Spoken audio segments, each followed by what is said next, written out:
Chapter 740. Shi Shang quickly ran out of the elevator. There were many people in the lobby. After a few steps, Shi Shang lost sight of that person. Shi Shang was so angry that he scratched the wall. What was the meaning of this? What was the meaning of this? Couldn't they just let him have a proper relationship? Xiao Yi, what are you doing? Song Mengzi patted Shi Shang's shoulder from behind. I think I saw my lover, Shi Shang replied. What? Song Mengzi's eyes widened. What lover? Where did you get this lover from? From my previous life. Shi Shang scratched his head and asked irritably, Is your cousin here too? Song Mengzi blinked. Why did she say, lover one moment and cousin the next? He's here. I saw his name on the list. Let me ask him. Song Mengzi took out her phone and made a call. It took a while for the call to be answered. After a few words, Song Mengzi hung up. He's outside. Let's go and find him. I'll show you how handsome my cousin is. Ha ha ha. Song Mengzi dragged Shi Shang outside. In the parking lot outside the hotel, Shi Shang saw the man in black casual clothes from afar. The sun shone on the car window and reflected on the man's body. At this moment, he was like a luminous body that was particularly eye-catching. His face was not infuriatingly handsome, but he could be considered handsome. He pursed his lips expressionlessly and exuded an oppressive aura. This was also the first feeling Shi Shang had of him. Oppressive. It was the kind of oppressive aura that would make people feel bad at first glance. Cousin. Song Mengzi pulled Shi Shang and ran over quickly. Xu Ju did not look back. He did not even change his posture. Song Mengzi seemed to be used to Xu Ju's behavior. She greeted the person standing beside Xu Ju nonchalantly. Brother Chung, long time no see. The man opposite her raised his eyebrows slightly, but there was a hint of fierceness between his eyebrows. Little Mengzi, we just met a few days ago. How is long time no see? A day apart feels like 3 years. Brother Cheng, don't you think so? Yes, yes, yes. Our little Mengzi is always right. Cheng Ming laughed heartily. Song Mengzi snorted for some reason, which made Cheng Ming laugh again. Cheng Ming stood up straight and opened the car door beside him. He said to Xu Ju, I'll be leaving first. Without another word, Xu Ju went to the other side and opened the door. Cheng Ming sighed helplessly. I'm fine. You don't have to drive. Xu Ju's words were short and powerful. Cousin, where are you going? Take me with you. Song Mengzi immediately pounced forward, grabbed the car door that Cheng Ming hadn't closed in time, and squeezed her head in. Little Mengzi. Before Cheng Ming could finish, the girl who had been standing behind Song Mengzi walked over to Xu Ju and opened the car door. He kissed her at lightning speed. Cheng Ming. Song Mengzi. Shi Shang's lips only touched the corner of Xu Ju's mouth. It was a little cold and soft, with a girl's fragrance. The disgust that had yet to surface in Xu Ju's eyes was instantly replaced by another emotion. His heartbeat seemed to have stopped at that moment. There was a strange feeling that spread from his heart to his limbs and bones. He stared blankly at the person who was so close to him. Shi Shang slowly got up and looked at Xu Ju with a smile. I like you. Xu Ju reached out to touch the corner of his mouth. The next second, he suddenly pushed Shi Shang away and rushed out of the car. He ran to the side and held onto a tree trunk to retch. Shi Shang. So what was the meaning of this? Cheng Ming had already walked over from the other side. He said with a half-smile, Girl, you're very brave. He took out a bottle of water from behind and strode over to Xu Ju. He patted his back gently. Xu Ju probably hadn't eaten anything, so he didn't vomit anything. After vomiting for a while, he rinsed his mouth with the water that Cheng Ming passed to him. Song Mengzi still had a shocked expression on her face. She stumbled over to Shi Shang and spoke in a strange tone, Xiaoyi, you just kissed my cousin? She still couldn't believe it. Shi Shang nodded shamelessly. Yes. Of course she would stamp her man first. She couldn't possibly leave it for someone else. He pointed at Shu Ju. So this is his reaction? I don't understand. I'm a little confused. Kissing him shouldn't be so disgusting, right? I don't have bad breath, and I didn't eat anything strange just now. Didn't I tell you that my brother is a clean freak? She didn't even dare to touch him casually, but she kissed him the moment she went up. Xiao Yi, even if you like my brother, you don't have to be so impatient. Song Mengzi said earnestly. She Shang. She's a clean freak. If the male lead was a clean freak, the female lead wouldn't be clean after a kiss. Why couldn't she do it? Bad review. Hashtag no matter how many times my daughter-in-law changes bodies, why is she always sick? Hashtag Shu Ju had already turned around and walked over to Shi Sheng. Xiao Yi, good luck. Song Mengzi swallowed with difficulty and stepped back fearfully. Her cousin's scariousness level was 5 stars. Shu Ju's figure was getting closer and closer. The distance between them was shortening. Just as they were about to face each other, he turned around, walked around Shi Shang, and got into the car. He slammed the car door and rolled up the window. No. What do you mean? Shi Shang walked to the car window and knocked on it. At least give me a response. Sister, you still need to work hard. Cheng Ming already had one foot in the car. He gestured at Shi Shang. Little Mengzi, see you later. Cheng Ming started the car, so Shi Shang could only move aside. He stood there with his hands on his hips.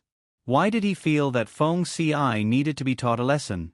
Cheng Ming drove for a distance before looking at the person beside him. How do you feel? It was very quiet in the car. After a while, Shu Ju said, uncomfortable. You didn't get angry. Cheng Ming's fingertips tapped rhythmically on the steering wheel. This is the first time you didn't get angry because a woman touched you. Shu Ju looked straight ahead. The scenery quickly receded and turned into light and shadow. He reached out to touch his heart.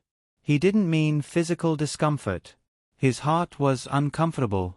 It was like when a heart patient had a seizure and couldn't breathe. He didn't want to vomit at that time, but he couldn't control his body's instinctive reaction. He didn't even dare to look at her expression. A stranger. How ridiculous. He was actually afraid of a stranger. Quite an interesting girl. Cheng Ming's eyes flashed. Shu Ju, give it a try. You're not in our circle. Shu Ju looked at Cheng Ming. Cheng Ming turned and smiled at Shu Ju. We've been friends for so many years. If you really wanted to, I would have done it long ago. Shu Ju, don't force yourself. Shu Ju lowered his head. Shi Shang. I kissed him and he actually vomited. Does he despise me that much? Where's I's sword? Little fairy. Daughter, calm down. Maybe you're pregnant. Shi Shang. Bullshit. I haven't even slept with him. Whose child is he pregnant with? Little fairy. Then he's disgusted with you. Shi Shang. Where's I's sword? Feng Ci, wife, pitiful face. Chapter 741. Shi Shang's shout caused the ground to explode. No matter how strong Nie Cheng's mental fortitude was, he couldn't help but soften.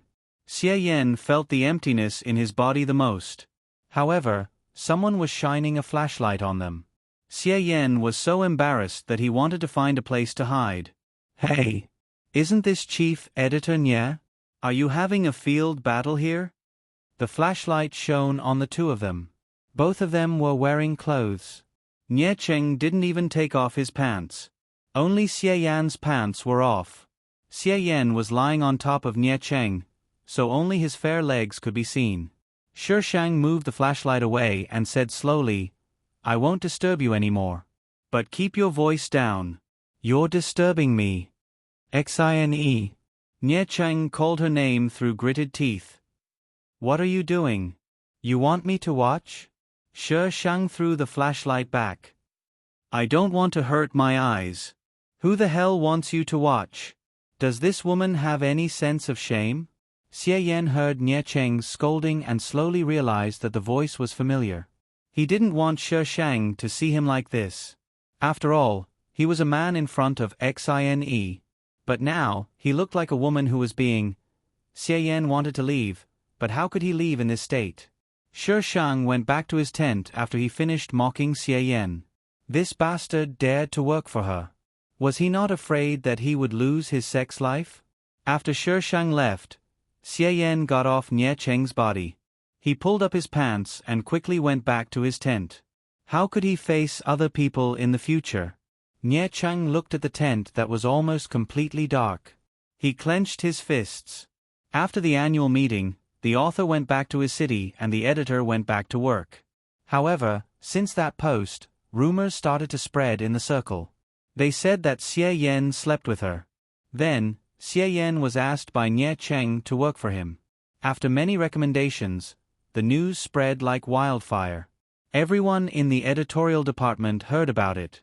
Shi Shang shouted so loudly that it wasn't surprising that some people heard it and came out to see it. Meanwhile, Shi Shang was adding Xu Ju as a friend when the rumors spread. However, she was rejected 5 or 6 times. Shi Shang was furious. In the end, he hacked Xu Ju's account and added himself. Ancestor. Is it too late for me to rewrite the outline? Hua Yueke was speechless. Didn't he reject it? Xu Ju did not return to Shi Shang, and Shi Shang did not care. He quickly went to rewrite the outline. Ancestor. I've already sent you the revised outline.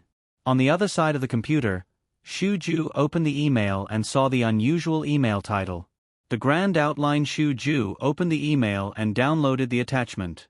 However, the content inside, it was no different from what he had seen before. Hua Yueke was speechless. Ancestor, what's wrong? Still not satisfied? I can change it again. Hua Yueke, what did you change? It was exactly the same, yet he said that she had changed it. Change my ass. Ancestor. Sorry, I sent the wrong message. Xu Ju soon received another email, but when he clicked on it, it was a heart-shaped image. In the middle of the picture was his name. Ancestor. Do you see how sincere I am to you? Shi Shang did not receive a reply from Xu Ju for a long time. When he tried again, the message could not be sent. Shi Shang. I've been blacklisted. He actually blacklisted me? The host acted like a perverted fan just now. Isn't it normal to blacklist you? Shi Shang forcefully added himself again. Ancestor. It's useless to blacklist me. I can add myself back. Hua Yueke. Hua Yueke, what do you want? Ancestor. I want to be in a relationship with you. Xu Ju did not want to talk to this pervert, so he decisively blacklisted her and went offline. He did not believe that she would still talk to him after he went offline. However, he did not turn off his computer, so he logged in automatically. Ancestor. There was an outline in the email just now. Don't blacklist me. I'm not happy. Ancestor. Did you see it? There really is an outline, and it has been revised. Shi Shang kept sending him messages, but Xu Ju could not blacklist him or go offline. He could only look at the email just now. There was indeed an attachment in it. It was a very serious outline, nothing strange. Compared to the outline he had seen before, this one was more mature. The main storyline, the relationships between the characters were clear, and there was an ending. Xu Ju looked at the dialogue box that was still jumping and decisively unplugged it. Shi Shang would definitely not be able to do anything. She could not turn on the power for no reason. When Xu Ju went online again, it was already the next day. His screen was full of messages from Ancestor. Ancestor.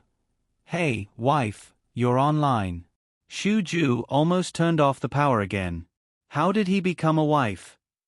Xu Ju directly gave this account to his subordinates to manage, using his private account that he did not usually use.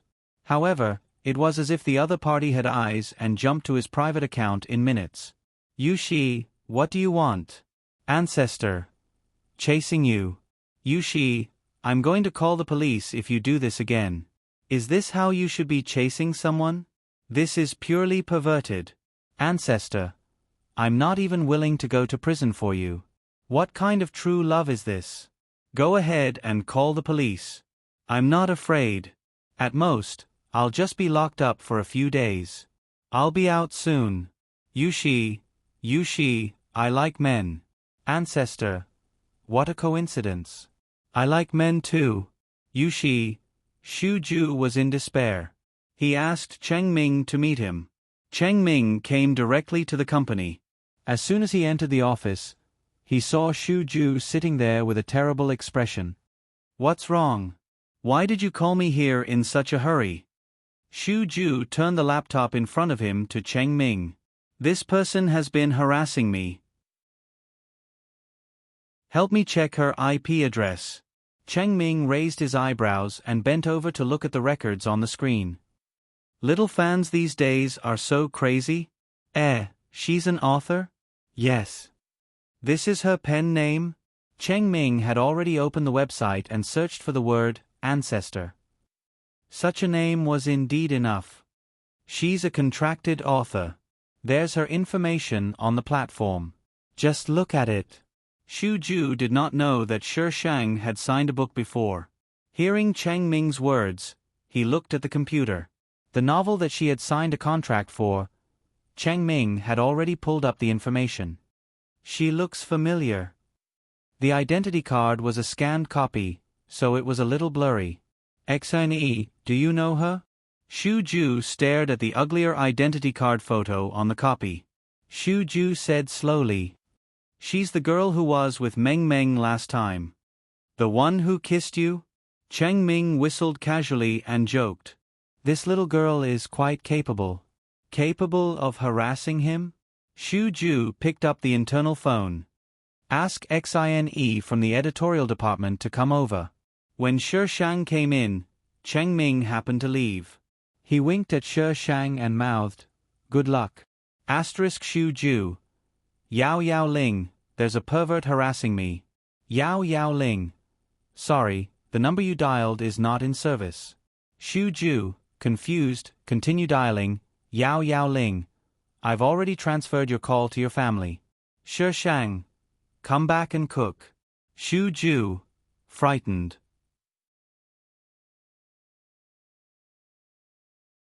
Chapter 742. Shi Shang entered the office. Shi Shang could only use one word to describe the office's style. White. Other than a few pots of decorative plants, everything else was white. Shi Shang. Why did he feel like he was in a mental hospital? Shuju sat behind his desk, wearing only a white shirt.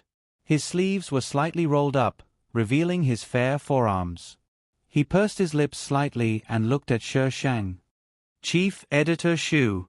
Shi Shang stopped looking around and walked up to him obediently.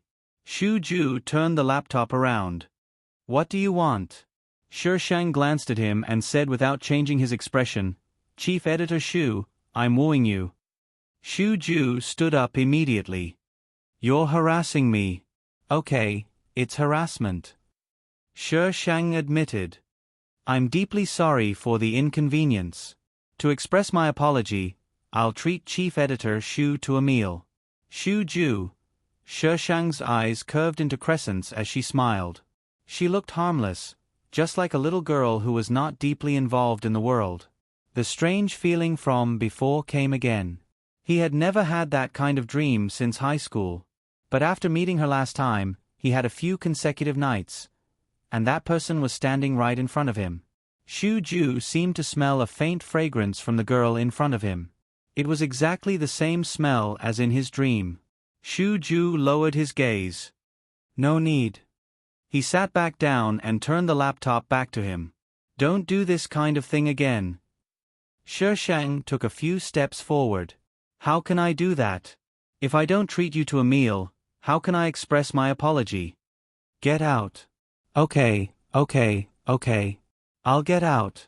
Don't be so angry. It's not good for your health. Shi Shang left the office resentfully. Click. The office door closed. Shuju's tense body relaxed. He tugged at his collar. His heartbeat, which had been suppressed by him, seemed to be relieved at this moment. It sped up. Xu Ju rubbed his forehead. After a long time, he sent a message to Cheng Ming. Knock, knock. Come in. Xu Ju put down his phone. The assistant came in with a cup of coffee. Chief Editor Xu, your coffee. Xu Ju frowned. Who asked you to bring it in? He did not ask anyone to bring in the coffee. Wasn't it you? The assistant was confused. When Xine came out just now, she said. Got it. The assistant shut up in confusion and left the room. Xu Ju took a sip of the coffee. The aroma of the coffee filled his mouth, and he completely relaxed. The people in the editorial department thought that Shi Shang had been called away for something, but she came back unscathed. The people in the editorial department were obviously disappointed. What did my cousin call you for? Song Mengzi slipped over to the Shi Shang's side and asked in a low voice. He told me not to harass him. You harassed him? Why didn't she know? Every day, she went to work with Xu Ju. If Shi Shang harassed her cousin, how could she not know? Shi Shang took a sip of water and said, Of course. If I don't take a liking to him, should I wait for him to get married and have children before dating his son? Song Mengzi's mouth twitched. That makes sense. How did you harass him? Shi Shang took a sip of water and unlocked the computer. He pointed at the dialog box that was still open. That's it. Song Mengzi went over and read it from beginning to end. After reading it, she sighed. It's a miracle that my cousin didn't call the police to arrest you. Based on the level of harassment, she would definitely be arrested. Shi Shang snorted arrogantly. He can't bear to. Even if Feng Ci didn't have any memories and was affected by his personality, his feelings for her would not change. You haven't taken my cousin down yet. Song Mengzi despised her. Don't cry when you fail in the future. Although she really wanted to get someone to take Xu Ju so that she could have a happy relationship, Xu Ju was not that easy to woo. With me, there is no failure. Song Mengzi continued to despise her. She knew how to boast, but she had to succeed. Shi Shang inched closer to Song Mengzi. The smile on Song Mengzi's face was a bit strange. Shi Shang's figure was reflected in her eyes, clear as a mirror. Those eyes were pitch black, as if there was a man-eating monster hiding in them. Song Mengzi's breathing became heavier. Her back was cold, and she swallowed with difficulty. Just as she was about to move away from Shi Shang, she heard her say, Either you succeed, or we die together. Failure often represented disappointment. Every time, he would hold the thought of perishing together with his opponent. In order to survive, failure would not allow him to leave. Song Mengzi backed away and almost bumped into the desk behind her. Shi Shang sat up straight and tapped the desk casually. Song Mengzi carefully glanced at Shi Shang. Her side profile was quiet and peaceful. There was no trace of the gloominess from before. Song Mengzi shook her head and looked at Shi Shang carefully. After confirming that she was no different from usual, she patted her chest and heaved a sigh of relief. I must be too tired recently. I won't stay up tonight. I need to have a good rest. Song Mengzi rubbed her face and returned to her desk. I think I saw Xie Yan just now. I saw him too. Didn't Chief Editor Nye go down? I thought they were having an affair last year. All the good men are gay. What are we going to do about it? When Shi Shang started eating, the girls behind her were discussing Xie Yan and Nye Cheng. They were still discussing it when she finished eating. After the incident last year, Shi Shang only saw Nye Cheng during the meeting. However, the male lead ignored her completely. She didn't know what he was thinking. Editors were usually busy on Friday afternoons. When Shi Shang was done, it was almost 7 o'clock. Most of the editorial staff were still there.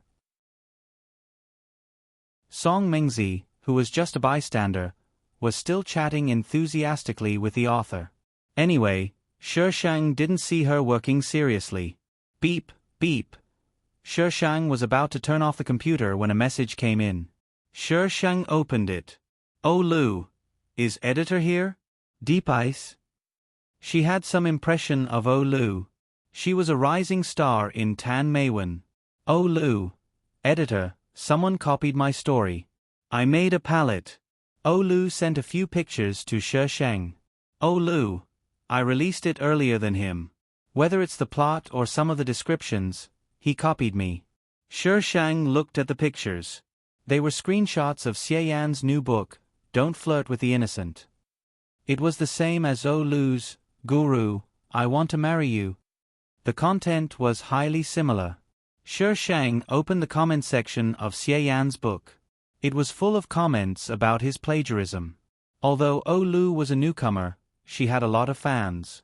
Now that she was found plagiarizing, her fans were going to explode. My male lead is amazing. He even knows how to plagiarize. Asterisk, the titles of the above books are purely fictional. If there is any similarity, it is purely a failure. You don't have to remind me, I won't listen.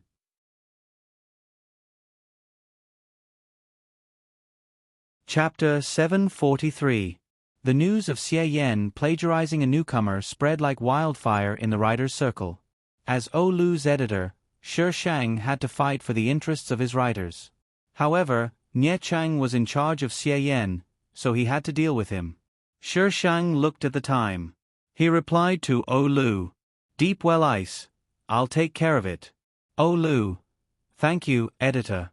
Shi Sheng got up and walked to Nie Cheng's office. Nie Cheng was alone in his office. When he saw Shi Sheng, his expression said, "What are you doing here? You're not welcome here." Shi Sheng closed the door. Chief Editor Nie. What's the matter? Chief Editor Nie, shouldn't you give me an explanation about Yan Yeji's plagiarism? What plagiarism? Nie Cheng frowned and said in a low voice, Cinny, don't look for trouble. It's easy for me to fire you. Fire her? Who the hell do you think you are? Shi Sheng said softly, Chief Editor Nie, I'm just discussing work with you. Why are you talking about firing me? It was a very soft voice, but it made Nie Cheng feel as if the temperature around him had dropped. It was eerie. Nie Cheng shivered and said angrily, Cinny, don't think too highly of yourself. He was the chief editor, and she was just an editor. How dare she challenge him? Shi Sheng glanced at Nie Cheng calmly and said sarcastically, If you don't think highly of yourself, who would think highly of you? What's the matter? Nie Cheng couldn't win against Shi Sheng, so he asked impatiently. Shi Sheng's expression changed quickly and he shrugged innocently.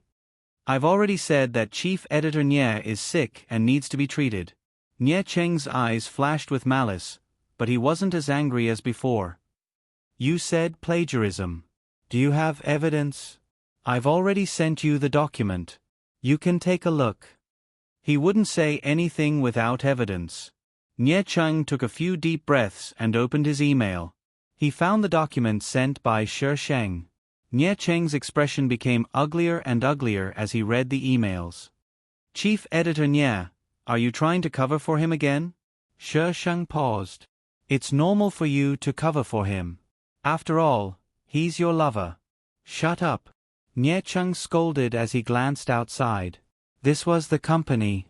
What if someone heard her talking like that? Shi Sheng snorted and said, What are you afraid of? Everyone in the company knows that you have an affair with Xie Yan. Nie Cheng had no time to care about the rumors in the company. He had to work and was busy flirting with Xie Yan. What did you say? Oh. It seems like Chief Editor Nie doesn't know yet. Shi Sheng dragged her words. The smile on her lips was like a sharp knife that stabbed into Nie Cheng's heart. I said, the company already knows about you and Xie Yan. Nie Cheng stood up abruptly and pressed his palms against the table. Like an enraged lion, he glared at Shi Sheng with gritted teeth. Did you say that? She saw it that night. The company knew about it. If it wasn't her, then who did? You can eat whatever you want, but you can't say whatever you want. If I say anything, the company already knows. After all. Shi Sheng glanced at Nie Cheng with a faint smile. After all, she had already hooked up with her ex-boyfriend in her house. Then how did they know? Nie Chang came out from behind the table. Xine, are you trying to get back at me? Or are you trying to take Xie Yan back? Let me tell you, it's impossible. Shi Shang was speechless. Who gave you the confidence to think that I liked that idiot Xie Yan? Shi Shang fearlessly looked into Nie Cheng's eyes. Nie Cheng, we're talking about plagiarism. Nie Cheng sneered. You're fired. You don't have to come to work tomorrow. Shi Shang was speechless. F***CK. Why did you fire me? I didn't do anything wrong. Firing I would cost you money. Because I'm the chief editor. What's so great about being the chief editor? You're not the CEO of the company. Chief editor, you're amazing. Shi Shang sneered. Can you represent the entire company? I have the right to fire someone. Xae, I've told you not to go against me. Nie Cheng was determined to fire Shi Shang. How could Shi Shang let Nie Cheng have his way? He was going to find someone to tell on him. As soon as he opened the office door, he saw two people going downstairs in the elevator. Chief Editor Xu. Shi Shang immediately called out.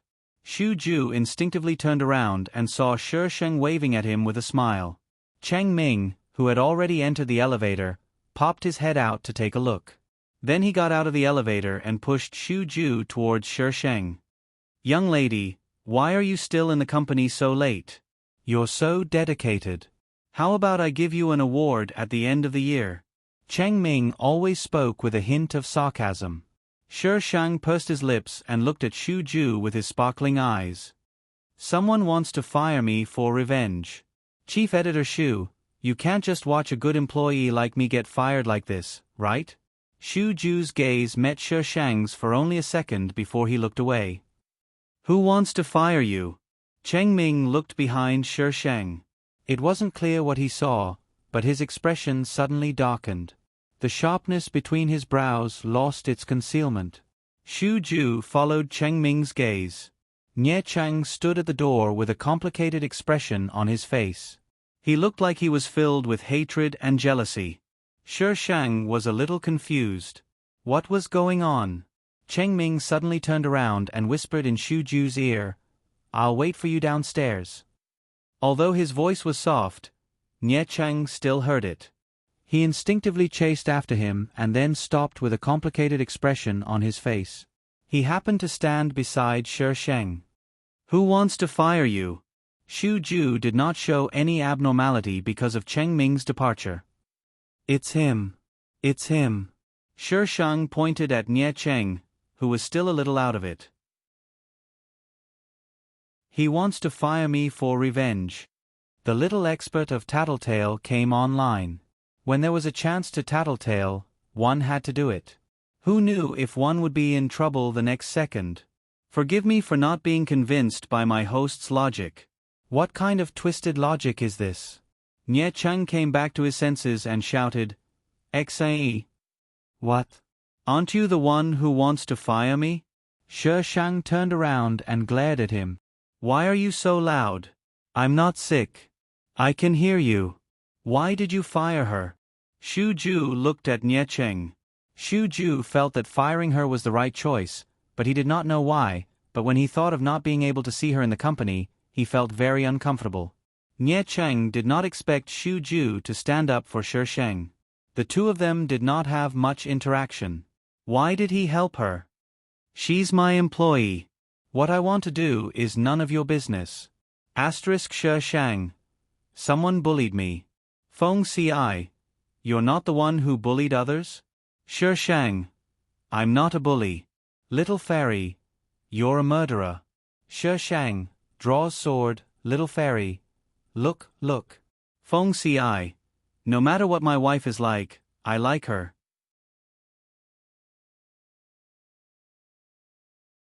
Chapter 744. Be reasonable. Who's your man? Shi Shang was furious. I'm Chief Editor Xu's man. I'm Chief Editor Xu's man. I'll be Chief Editor Xu's man even after I die. What a shameless line. But she liked it. Ha ha ha. Xu Ju, Nie Cheng, There was a moment of silence in the room. After Shi Shang confessed, he stared at Xu Ju. Xu Ju felt uncomfortable and wanted to leave. How could this woman be so shameless? Xu Ju took a deep breath and suppressed the ripples in his heart because of Shi Shang's words. "Nie Cheng, what did she do wrong?" "I didn't do anything wrong." Shi Shang took over and recounted everything that had happened. "Just now, an author reported me that someone was plagiarizing his work. That person just happened to be editor-in-chief Nie's subordinate, so I went to talk some sense into him. He wanted to fire me without a word." Shi Shang took the initiative. If looks could kill, Shi Shang would have been a corpse by now. This is a matter of the women's channel. Xu Ju, you'd better mind your own business. Xu Ju's position was higher than his, but Nie Cheng was not afraid of him. The shares of the two families were equal in the company. "Look, he's threatening you." Shi Shang continued to fan the flames. Nie Cheng's eyes reddened. Sinny. He had been too kind to this woman, making her think that he was easy to bully. Shi Shang provoked Nie Cheng arrogantly. "What are you looking at? Haven't you seen a bootlicker before?" Xu Ju almost couldn't control his facial expression. He had never seen a bootlicker who dared to speak so confidently. "Come to work here tomorrow." "Really?" Shi Shang immediately forgot about the retarded Nie Cheng. "Aren't you afraid that I'll harass you?" Xu Ju. Nie Cheng couldn't say anything about Xu Ju's decision. He could fire Shi Shang, but he couldn't stop Xu Ju from continuing to use Shi Shang. Xu Ju turned and left. Shi Shang gave Nie Cheng the middle finger. "Thank Feng Ci. Otherwise, you'd be dead." Nie Cheng gritted his teeth in anger. When they got into the elevator, Nie Cheng returned to his office and dialed a number with a gloomy face. Shi Shang followed Xu Ju downstairs. "He really plagiarized. Should we ban his book?" Xu Ju spoke unhurriedly. "The company has zero tolerance for plagiarism. Send it to my email and I'll send someone to deal with it." Shi Shang blinked. "But this is a female channel. Won't it cause you trouble?" The last thing she wanted was to cause trouble for Feng Ci. All he needed to do was to look good. Just now, she wanted to find an excuse to get close to him. After all, this guy seemed to dislike women. This strange setting was really too much. Xu Ju's answer was very official. "This represents the image of a website." Shi Shang was speechless. "My job is so professional." Outside the company, Cheng Ming leaned against the car door. When he saw Shi Shang and Xu Ju coming out, he raised his eyebrows and said quickly, "My family just called me and asked me to go back. I won't see you off today." Cheng Ming opened the car door, got into the car, and sped off. "Xu Ju, let me give you a ride, Chief Editor Xu." He thanked Cheng Ming for his help. Xu Ju glanced at Shi Shang and did not say anything. Shi Shang took it as a yes and went to get his car. Shi Shang's car was not considered good. In fact, it could be considered the lowest grade among the cars in the area. Cheng Ming's car was a luxury car. Xu Ju refused to lower himself to sit in such a car. He felt uncomfortable all over, so he refused to get in. "Chief Editor Xu, what do you want?" Shi Shang got out of the driver's seat and walked up to Xu Ju. "I bought this car for more than 100,000 yuan. Why do you dislike it so much? Why was this idiot so nosy?" Xu Ju shook his head slightly and turned to walk to the sidewalk. Shi Shang, quiet, hard to please, misophobic. The word Song Mengzi had said about Xu Ju kept echoing in Shi Shang's mind. What if he wanted to hit someone? Shi Shang chased after him in annoyance. "Chief Editor Xu, there's no subway for you at this time. Can't you just bear with it? Can't you say something?" "Chief Editor Xu." "Xu Ju? Uncle Xu." Shi Shang grabbed Xu Ju's wrist and forced him to turn around. Xu Ju felt uncomfortable being pulled by Shi Shang. He struggled but could not break free. His stomach was churning. This was a physiological reaction. He did not dislike Shi Shang. Xu Ju did not know why, but he did not want Shi Shang to know. So he endured the discomfort and pursed his lips. What do you want? Tell me. If you don't talk, I will tie you up and bring you back. The car. Xu Ju spat out a word with difficulty. It's not clean. Shi Shang. What do you mean it's not clean? She just washed it. Damn it, you're so troublesome. I'm not going to serve you anymore. Shi Shang let go of Xu Ju and strode away. Xu Ju watched as Shi Shang's figure gradually disappeared. He walked to the side and retched. He did not hate women. It was just that when a woman touched him, he would have this physiological reaction. Over time, he felt that women were very troublesome creatures. Xu Ju vomited for a while. When he felt better, he stood up and touched his wrist. It seemed that her body temperature was still there. It was a very strange feeling. Xu Ju was about to call Cheng Ming when he realized that his phone was not in his pocket. He was stunned. His phone seemed to be with Cheng Ming. Honk, honk, honk. The sound of a car horn attracted Xu Ju's attention. He rolled down the car window and saw the person inside. New car. Are you satisfied? Grandpa Xu? Shi Shang was practically grinding her teeth as she spoke.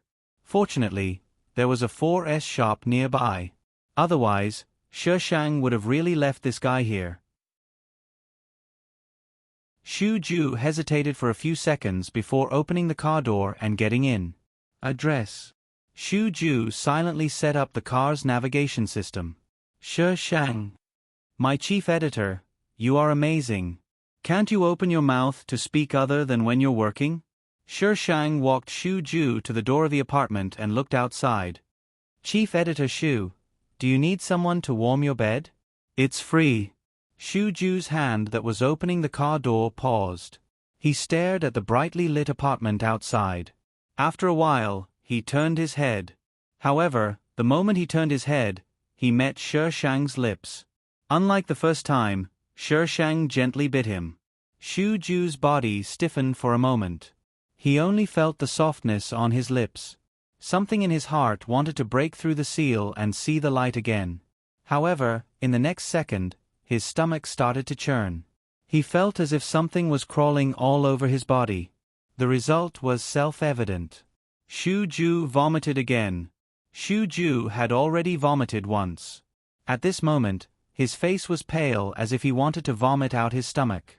Shi Shang stood beside him and watched him vomit silently. This was definitely an illness. It was fine the first time, but the second time.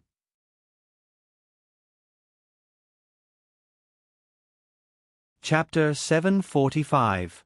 Ever since he found out about this, Xu Ju had been avoiding contact with women, so he hadn't felt so uncomfortable in a long time. Are you feeling better? Shi Shang wanted to help him up, but he was afraid that it would make him feel even more uncomfortable.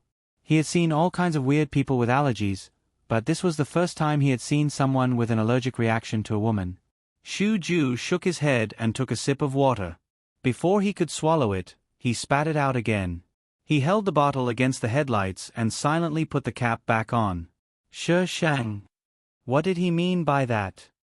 Thank you for sending me back. Xu Ju walked back to the apartment with the bottle, but stopped after 2 steps. He stood there for a few seconds, then left without saying a word. How infuriating. What kind of weird setting was this?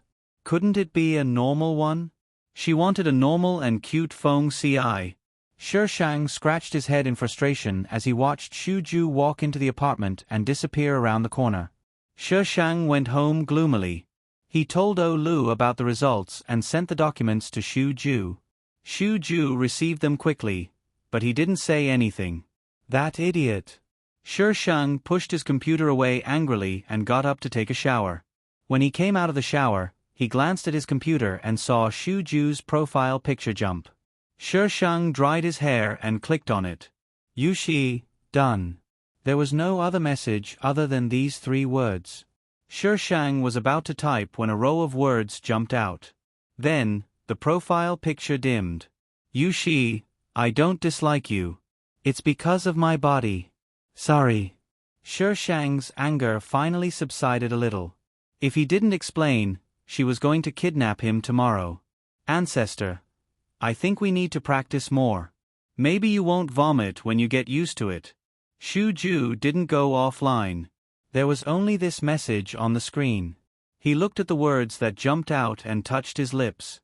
His fingers tapped on the keyboard, and in the end, he deleted everything and retyped it. Yushi, a film company is interested in buying Flower God. You need to finish the rest. Ancestor. I don't want to. Flower God was the film Shi Shang used to earn money. She didn't want to fill the hole. Yushi, you are very talented. The company is willing to support you. Ancestor. Just marry me.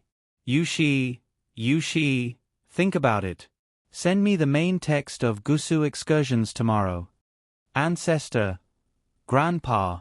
Can I call you Grandpa? I have to go to work tomorrow. Yushi, yeah. Ancestor. What does mean? Chief Editor Shu, it's wrong for you to encourage editors to write articles. Why don't you marry me? You kept talking about marrying her. Normal people would think that you were worried about marriage. Shu Ju took a long time to reply. Yushi, Xine, we've only met a few times. Ancestor. But you know me well, don't you? Yushi, how did you know? Ancestor. Because I have one too. Shu Ju stared at the words and didn't know what to say. He typed the words in the box, deleted them, wrote them, and deleted them. Just as he was hesitating, Cheng Ming's message suddenly came in. Cheng Ming, how was your day? Yushi, she kissed me. Shu Ju urgently needed someone to help him sort things out. Cheng Ming, you threw up again? Yushi, yeah. Cheng Ming, if I were a girl, I'd be traumatized.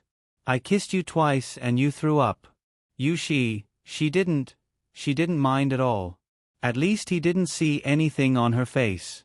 Shu Ju supported his chin and typed with one hand. Cheng Ming, that's good. It's not easy to find a girl like her.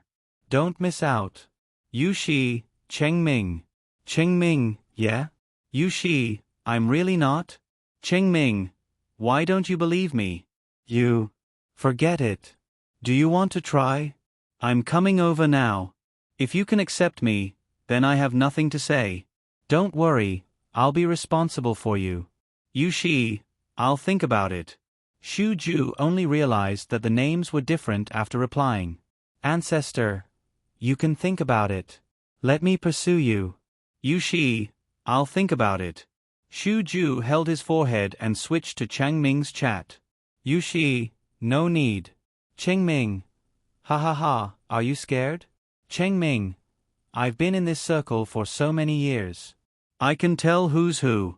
Shu Ju, have a good relationship. As a brother, I don't want to see you and Miss Wuji being lovey-dovey. It's a waste. Yushi, my body. Cheng Ming. You can't not fall in love for the rest of your life because of your body, right? Now there's a girl who doesn't mind. When she kisses you, you vomit. Ha ha ha ha. This joke is enough to make you laugh for a year. Yushi, Cheng Ming. Cheng Ming. Ahem. This girl is quite bold. You don't dislike her, right? Don't deny it. I've known you for so long. I know your personality very well. Since you don't dislike her, then work hard. You'll never take this step. You'll always be stuck in the same place. Shu Ju was silent for a while and typed a few words. Yushi, I know. Shu Ju closed the chat with Cheng Ming. Ancestor. Stop wasting time. I'm going to sleep. This message was sent a minute ago.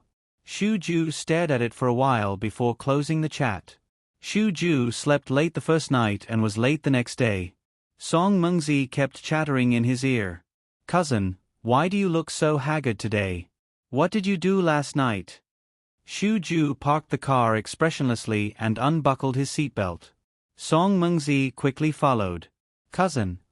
Song Mengzi's sharp eyes saw Shi Shang sitting in a car that had been upgraded overnight. She instantly forgot about her cousin. Xiao Yi, Xiao Yi, are you a sugar baby? This car seems to be the latest model. It's worth a few million, right? She Shang pointed at his face. Do I look like a sugar baby to you? No. Song Mengzi shook her head. So, did you win the lottery? She Shang opened the car door and carried a few bags of food from the side. Ah, Xiao Yi, you brought me breakfast. You're so nice. Song Mengzi reached out to take the food. Shi Shang gave one of the bags to her and chased after Xu Ju, who was about to enter the company. Song Mengzi. Why did she only have one bag? Hoes before bros. It was already past the rush hour and there was no one in the elevator. Xu Ju went in and did not press the button to close the door. He waited for it to close itself.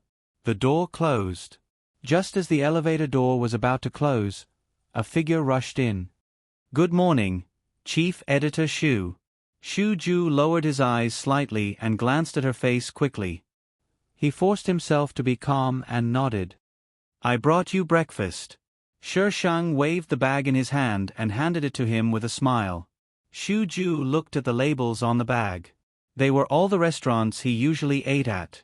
But these restaurants were quite far away from each other and she actually bought all of them. Thank you.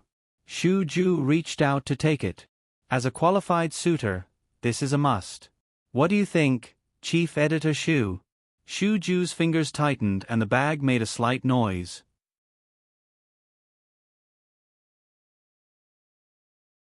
Chapter 746. When Xu Ju didn't know how to answer, the elevator arrived. He quickly went out and said, Pack your things and report to the office.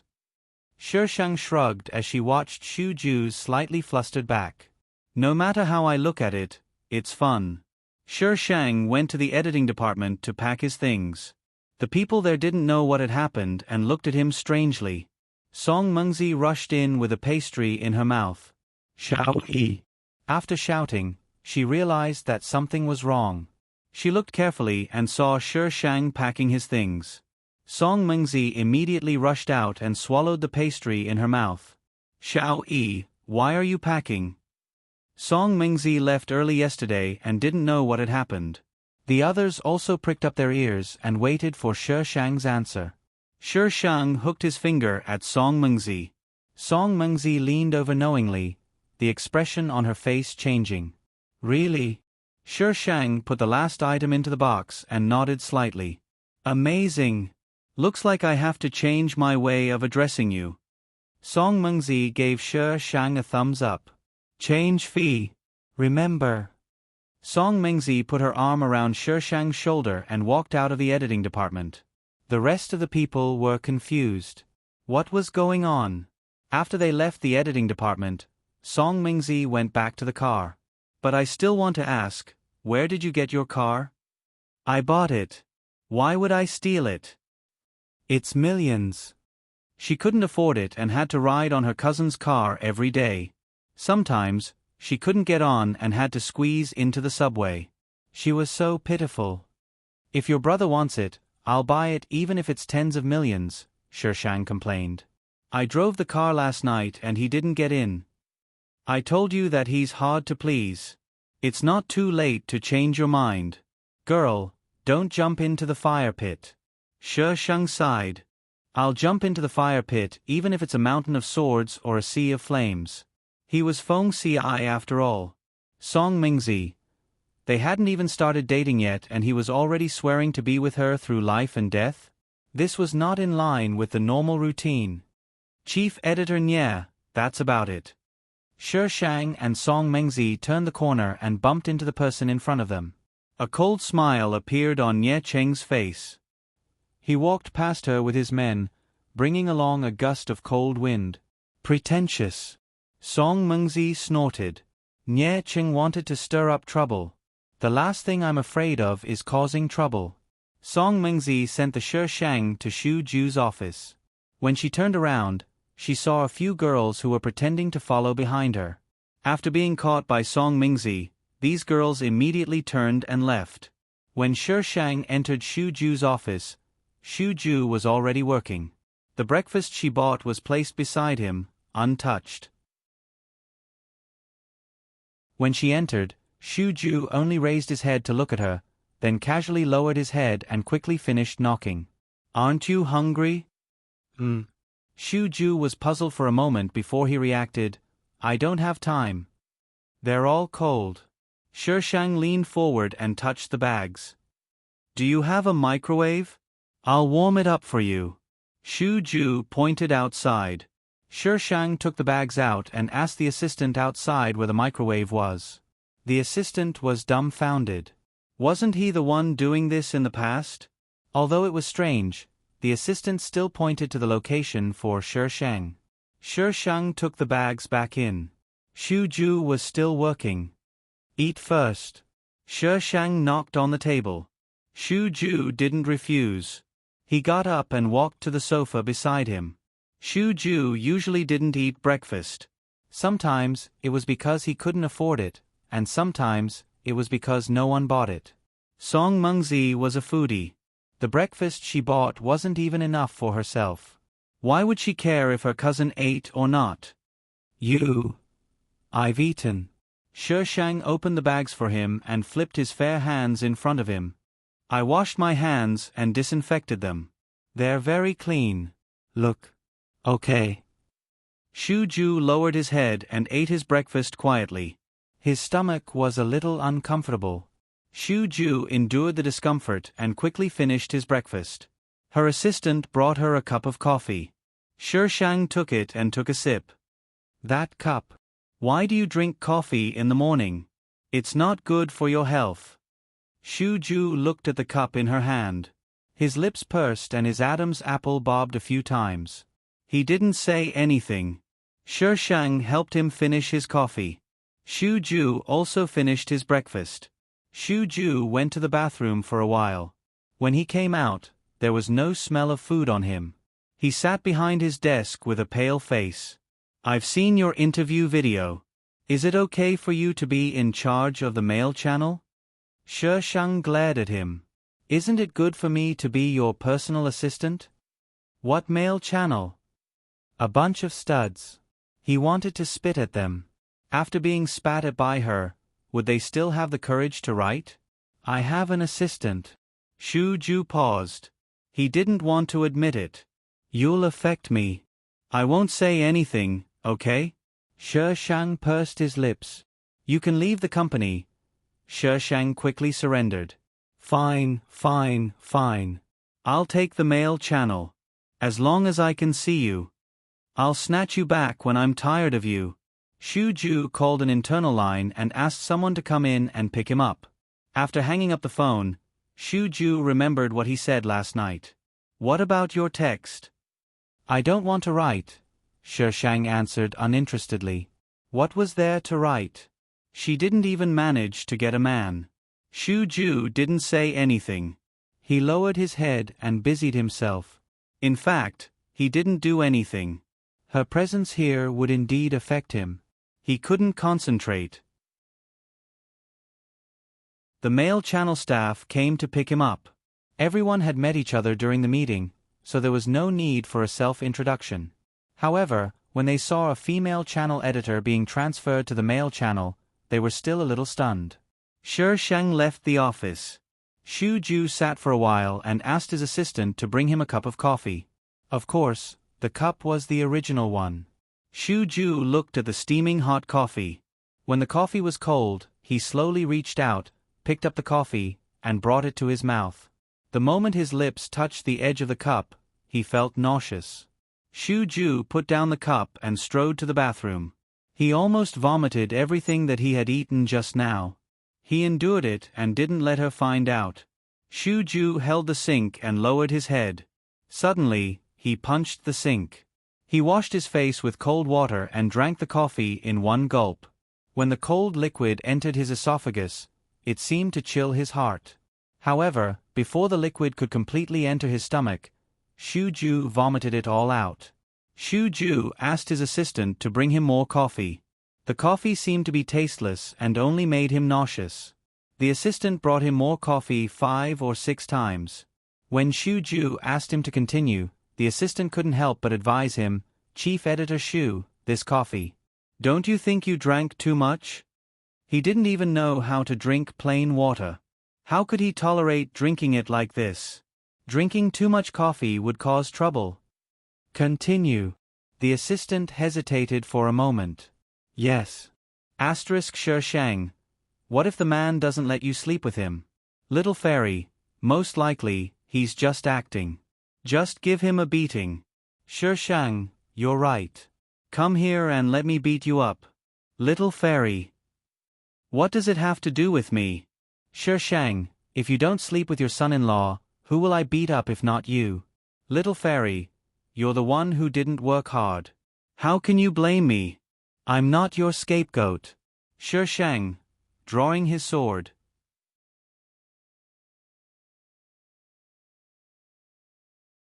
Chapter 747. When Sher Shang got off work, she sneaked into Xu Ju's office to look for him, only to be told that Xu Ju had already left. Sher Shang went downstairs in disappointment and saw Song Mingzi, who didn't leave early for once.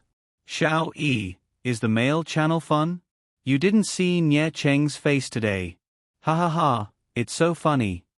Song Mingzi was eating something that tasted like cream. There's nothing fun about it. Did you hold hands with my cousin? Song Mingzi moved closer to Sher Shang. Sher Shang rolled her eyes. If I held his hand, wouldn't he vomit and get pregnant? She didn't want to get pregnant just because they held hands. You're right.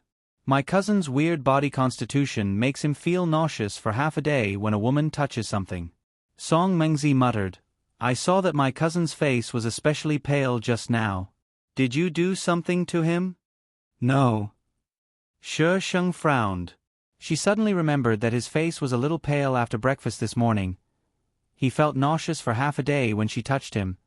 Sher Shang was speechless. This illness was much more serious than the previous ones. How could they be happy together like this? The male channel editorial department was bigger than the female channel, and there were a few more people. Other than Sher Shang, there were no women. Once Sher Shang left, she immediately became a flower in the male channel. The editor of the male channel had always thought that Sher Shang was a cold girl, but after interacting with her, he realized that her editor name wasn't for nothing. She was a deep iceberg who would attack people whenever she didn't agree with them. She would attack people until they were speechless and felt that what she said made sense. Sher Shang was in charge of urban novels in the male channel. There were already 2 editors in urban novels, and 3 if she was included. To be honest, Sher Shang had no desire to continue reading when she saw that the male leads in urban novels were still thinking about running outside. She picked out novels with single female leads or no female leads. As long as it was well written and had potential, she would recommend it. She didn't even look at the other genres. Either you write a novel with a single female lead, or you write a novel with a different editor or genre. She was definitely the first editor in history who was so willful.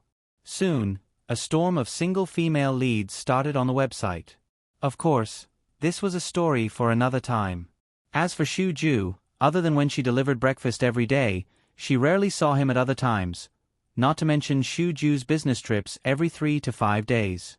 Xu Ju was the editor-in-chief of the company and was responsible for the operations of the entire company. It was normal for him to be busy. But, how was she going to pick up girls like this? Bah! Chase after Feng Ci. Yo, Xiao Yi, what are you writing? While Sher Shang was typing on the keyboard, a man suddenly popped his head out and looked at Sher Shang's computer screen. Sher Shang was not afraid that he would see it. A series of words jumped out quickly. Xiao Yi, you write novels too? The man asked in surprise. Although editors couldn't write on their own websites, they could use their fake accounts to go to other websites. He couldn't post it on his own website because he was afraid that the editor would abuse his position and give him bad recommendations. According to Sher Shang's knowledge, there were several people who wrote novels in this editorial department, and some of them had good grades. An editor who doesn't write novels isn't a good editor, Sher Shang said with a solemn expression. The corner of the male editor's mouth twitched. You're so serious. I almost believed you. Hey, Xiao Yi, you know about the plagiarism incident in the female channel a few days ago, right? Shi Shang closed the document. What's wrong? Since Xu Ju ordered to block Xie Yan's article, this incident should be over. Xie Yan was in the wrong, and it was not easy for Nie Cheng to clear his name. It was lunch break, and there were not many people in the editorial department. The male editor whispered, I heard that editor-in-chief Nie has an ambiguous relationship with that author. Is it true? You're so nosy about Nie Cheng. Are you interested in him? Shi Shang raised his eyebrows. I like women. The male editor was speechless. My wife and I have been married for 3 years, and our child is more than a year old. Shi Shang. Dog abuse. The male editor still felt that it was not enough. He took out his phone and showed Shi Shang the photos, stuffing him with dog food. One day, I want to show off my dog food too. Shi Shang finally got rid of the male editor who was stuffing him with dog food. He decided to flirt with Xu Ju to find balance. Ancestor. Chief Editor Xu, let's talk about life. You busy. After that, no matter what Shi Shang said, Xu Ju did not reply. Shi Shang guessed that he was really busy, so he went to find him after work. He was alone in the office, and his assistant had already left. Why don't you go home? Xu Ju looked up from the documents and asked Shi Shang, who was leaning against the table. I'm waiting for you. You're so beautiful. What if someone takes a fancy to you? Xu Ju lowered his head. Cheng Ming will come and pick me up. Shi Shang narrowed his eyes. What's your relationship with Cheng Ming? In the novel, Cheng Ming was a big villain. He used to be in a relationship with Nie Cheng, but they broke up for some reason. Xu Ju explained instinctively, friend, don't think too much. After explaining, he felt that it was unnecessary. Why did he have to explain it to her? Shi Shang put his hands on the table and leaned over. You'd rather he pick you up than let me drive you? Do you hate me that much? She was not afraid of having a love rival, but she was afraid that they were not of the same gender. No.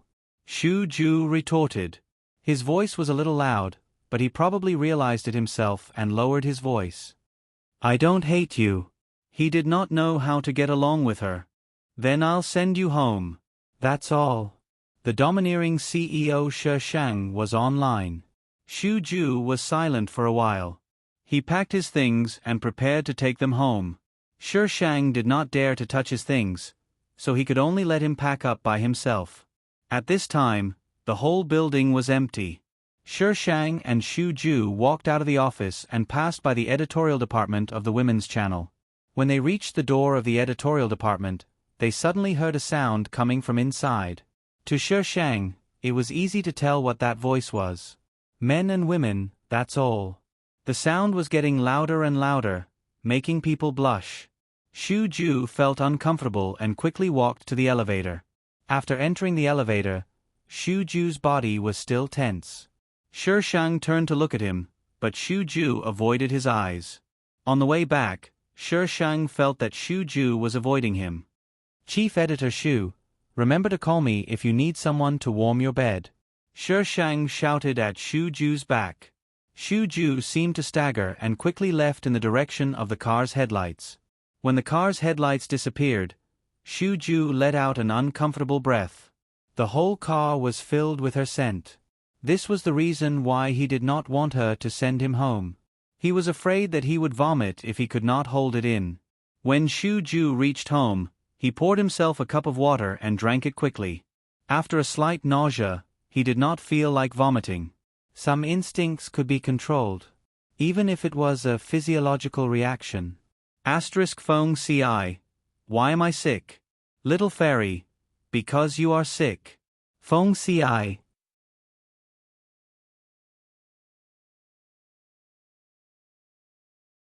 Chapter 748. It was almost 11 o'clock when Shi Shang returned to the neighborhood. The neighborhood was quiet and there was no one in sight. Shi Shang parked his car and walked through the green area. In the darkness, there seemed to be footsteps overlapping with hers. Shi Shang did not seem to notice and walked forward at a leisurely pace. Don't move. Shi Shang felt something hard against his waist and a hoarse voice came from behind him. Hand over all your money, bank cards, and cell phones. The other party seemed to be a repeat offender and sounded very experienced. Hurry up. A figure appeared in front of Shi Shang, but the thing that was pressing against her did not disappear. There were two people. You dare to rob me? You've got guts, huh? As soon as he finished speaking, Shi Shang lifted his leg and swept it backward. The other party was caught off guard and was kicked in the calf. He took a few steps back. When the other person saw this, he immediately pounced on Shi Shang. Shi Shang took out his iron sword and swung it at the other person. The iron sword grazed his head and a chill ran down his spine. It was as if someone had hit the pause button and he lost control of his body. He could only watch helplessly as the girl in front of him kicked him. Shi Shang flipped the two people to the ground and stepped on the back of the person on top of him. Come, tell me. Who sent you? Oh my God, we just need some money. Please be magnanimous and let us go this time. We won't dare to do it again. Robber A immediately cried and begged for mercy. Robber B echoed, Heroine, we won't dare to do it again. You just want to rob me? Shi Shang asked in a strange tone as he used his iron sword to lift Robber A. Yes, yes, yes. We deserve to die. We shouldn't have robbed you. We won't dare to do it again. Robber A immediately nodded. Bullshit. Shi Shang scolded. Robber A and Robber B were shocked and looked at Shi Shang in a daze. You've been following me since I got off work and left the company. You even wanted to hit me with your car. Do you think I'm blind? The robber. They were wondering how it was so coincidental that she could avoid it every time. Tell me, which idiot sent you here? Shi Shang exerted force on his foot. Ouch. Bandit A couldn't help but howl in pain. The two of them endured the pain and were unwilling to speak. Shi Shang respected their integrity. He carried them upstairs and tied them up. She found a camera in her space, but she couldn't use it to send pictures, so she had to use her broken phone instead. What are you trying to do? Bandit A trembled. What was this woman trying to do? I'll film a special movie for you. Shi Shang set up his phone and said, What do you think your family and friends will think if I post these on the internet? Robber A had a ring on his finger, so he was obviously married. These two people didn't look like fugitives. It was impossible that they didn't have family. Bandit A's expression changed. If you have anything, come at me. Sure, tell me, who wants to harm me? Bandit B tried to defend himself. Miss, are you suffering from paranoia? We are only robbing you for money. Shi Shang snorted coldly. Not only am I suffering from paranoia, I'm also sick. Bandit A. He could tell that he was really sick. Shi Shang would never be merciful to such people. After a round of torture, the two of them couldn't take it anymore and told him who had hired them. At first, they had wanted them to create a car accident and cause her death. But when they didn't succeed, they changed it to rape her. Nie Cheng came to work on time.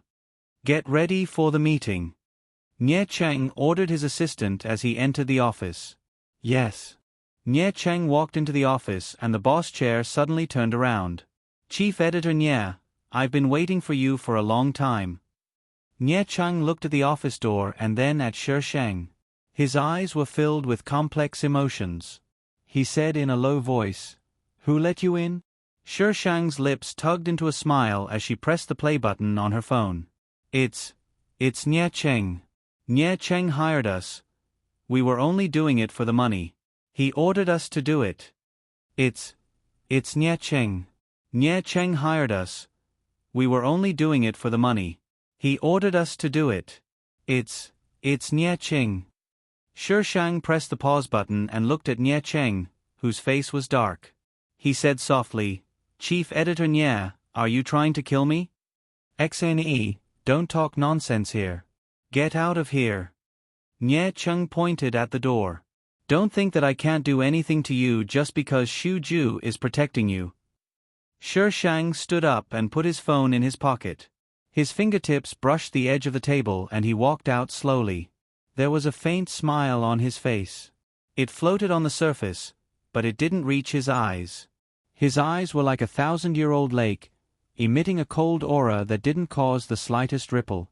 When he walked to the side, Shi Shang grabbed a porcelain ornament on the table and threw it at Nie Cheng.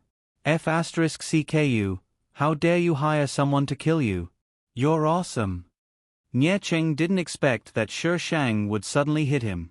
He didn't dodge in time and was hit directly. He felt pain on his forehead. Warm liquid flowed down from his forehead and dyed his vision red. He vaguely saw that Shi Shang was walking toward him. He was punched in the stomach. Before he could fight back, he felt a chill on his neck. Something cold touched his skin and the chill seeped into his body little by little. Shi Shang beat Nie Cheng up. Before he left, he didn't forget to show off. Sue me if you dare. Let's see who's more miserable. If she beat someone up, she could just pay some money. But if Nie Cheng hired someone to kill him, it wouldn't be solved with money. Shi Shang blew at the hair on his forehead that was blocking his vision. He dragged the iron sword and walked out. He opened the door. Outside the door, the assistant looked at him with a pale face. The screen of the phone jumped to the screen of the broadcast. Shi Shang hung up the phone for her. He showed a malicious smile and swaggered away. Shi Shang returned to the editorial department. He acted as if nothing had happened and did what he was supposed to do. There was no news about her beating up Nie Cheng for most of the morning. She had evidence in her hands. Nie Cheng wouldn't dare to call the police. Beep beep. Yushi, I'm off work and eating. Shi Shang sat up straight. He looked at the words over and over again for a while. After making sure that his eyes weren't playing tricks on him, he typed quickly. Ancestor. Chief Editor Shu, are you asking me out? Yushi, yes. Ancestor. Do you agree to be with me? Yushi, it's just a try. If we're not suitable, we'll part on good terms. Shi Shang stood up suddenly. His movements were so big that the things on the table fell to the ground. The other people in the editorial department were shocked and looked at him. What was he doing?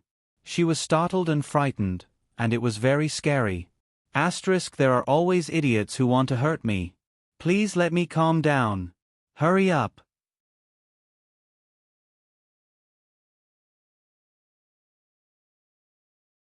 Chapter 749. When Shi Shang got off work, he dashed into Shu Ju's office. Shu Ju just so happened to be walking out with his clothes. Shi Shang immediately smiled. Chief Editor Shu. Shu Ju was speechless. Why was this girl so unreserved? On second thought, if she was reserved, he might not have agreed to have dinner with her today. Shu Ju walked towards Shi Shang and hesitated for a moment. What do you want to eat?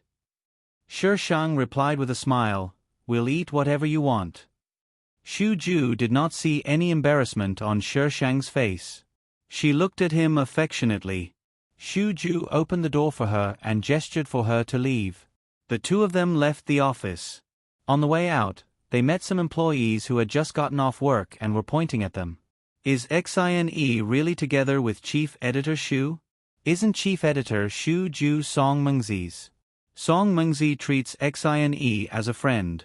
Now that XINE has stolen her boyfriend, we're in for a good show. Chief Editor Shu is such a perfect man. Why doesn't he like me?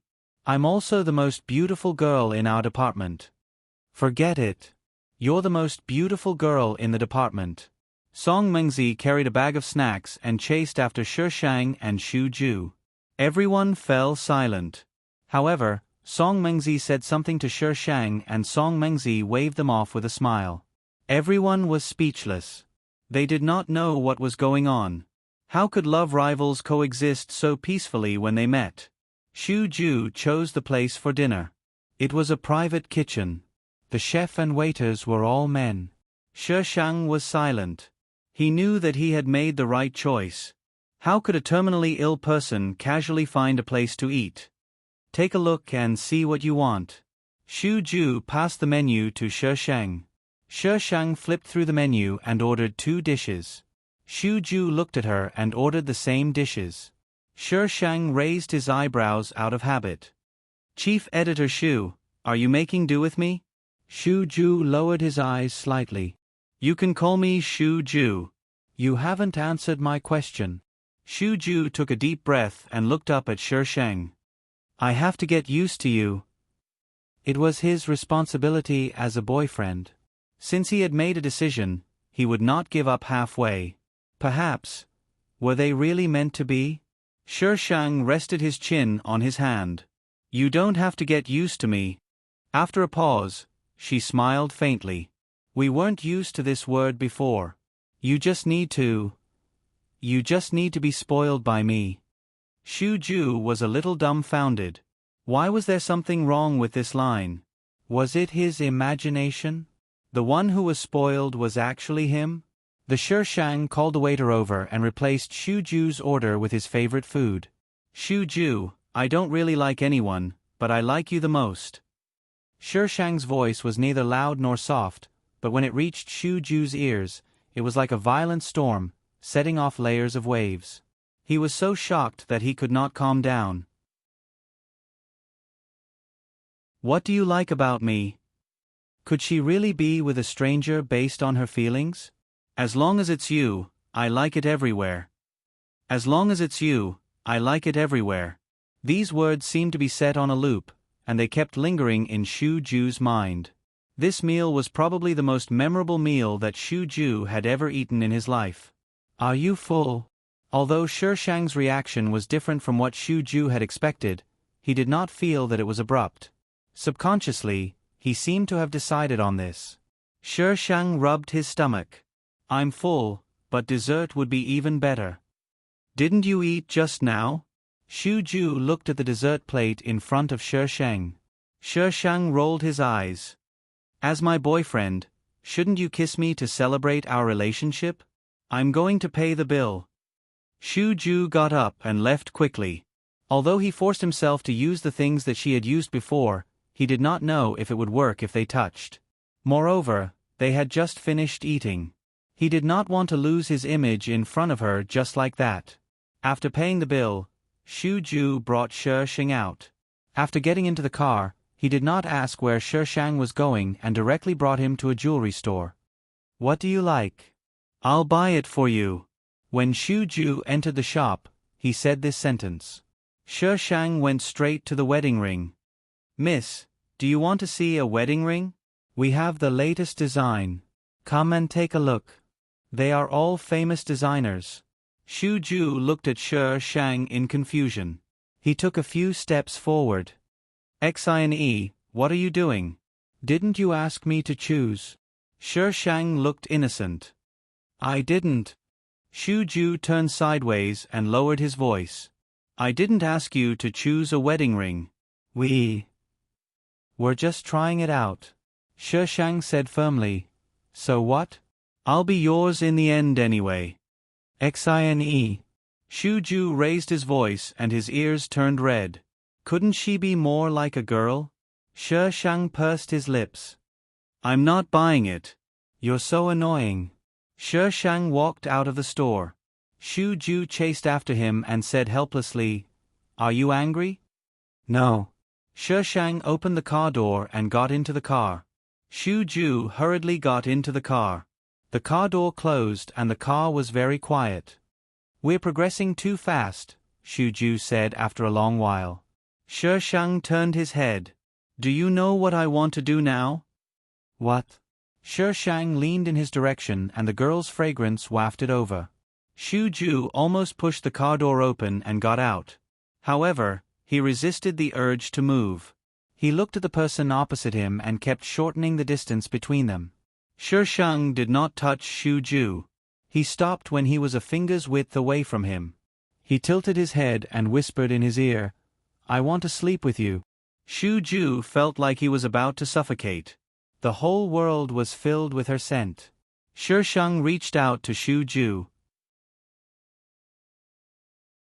So, in order to achieve this, Why don't we start by holding hands? Shu Ju came back to his senses. The person who had been whispering in his ear was now sitting upright with her fair hand in front of him. Shu Ju hesitated for a moment and placed his hand on She Shang's palm. Her hand was a little cold. It was not as big as a boy's hand. It was very small, so small that he could wrap it with one hand. Perhaps because he had gotten used to it, Shu Ju only looked a little pale and did not feel like vomiting. The wedding ring incident was over. She Shang did not mention it and Shu Ju did not talk about it. Shu Ju insisted on sending She Shang back. She Shang could only comply and let Shu Ju send him out of the neighborhood. You live here. Shu Ju frowned as he looked at the old neighborhood outside. The old neighborhood looked a little dirty. It was normal for a retard like Shu Ju to dislike it. Yes, I can't afford a house. If you're willing to let me live with you, I have no objections. She Shang took the opportunity to tease him. Shu Ju avoided the question. Good night. She Shang shrugged. Good night.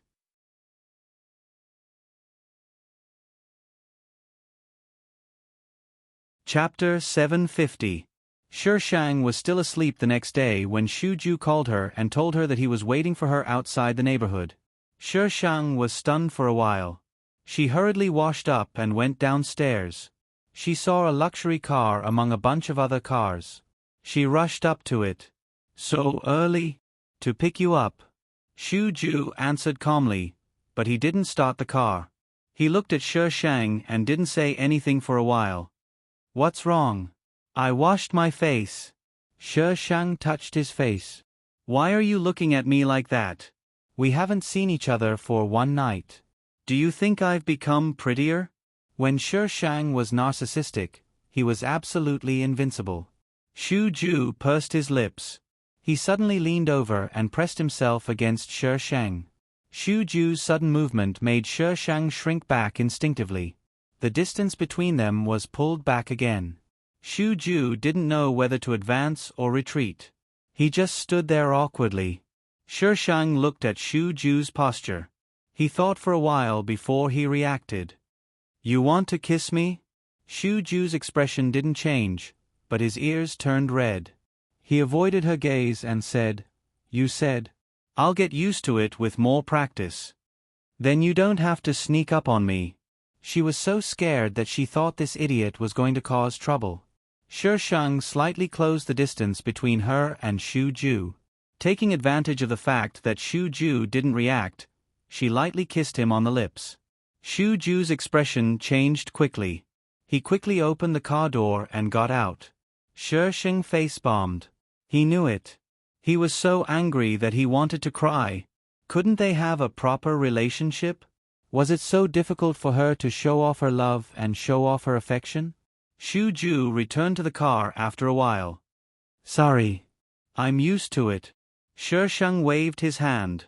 Shu Ju started the car and said, I'll try my best to get used to it. I'll pick you up every morning from now on. The sound of the car engine covered the unnatural tone in Shu Ju's voice. She Shang took Shu Ju's car to the company. This made the gossip in the company even more intense. Even the editors of the men's section started to gossip. During lunch break, the group of editors didn't go for lunch. Instead, they gathered around to ask for news. Xiao Yi, are you really dating Chief Editor Shu? Previously, this girl had chased after Chief Editor Shu, which made them feel strange. Some of the editors were already old, and had been there since before Shu Ju came. This Chief Editor Shu brought his girlfriend as soon as he came in. It was impossible for others to even think about it. Isn't Song Mengzi from the editorial department next door Chief Editor Shu's girlfriend? Xiao Yi, are you trying to steal someone else's man? She Shang hummed and pretended to be pretentious. There's no such thing as a wall that you can't poach. There's only a hoe that doesn't work hard. Xiao Yi, you're a little... What's wrong? She Shang looked up at the male editor who spoke. Another editor added, Now everyone in the company is saying that you're a mistress. She Shang said indifferently, I don't care.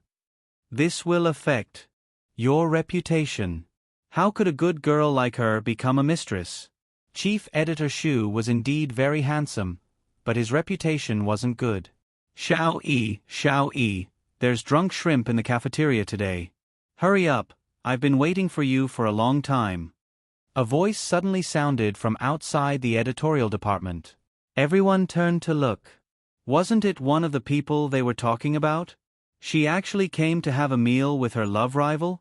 Was this world a fantasy? Xiao Yi, are you taking your time to give birth to a child? Hurry up.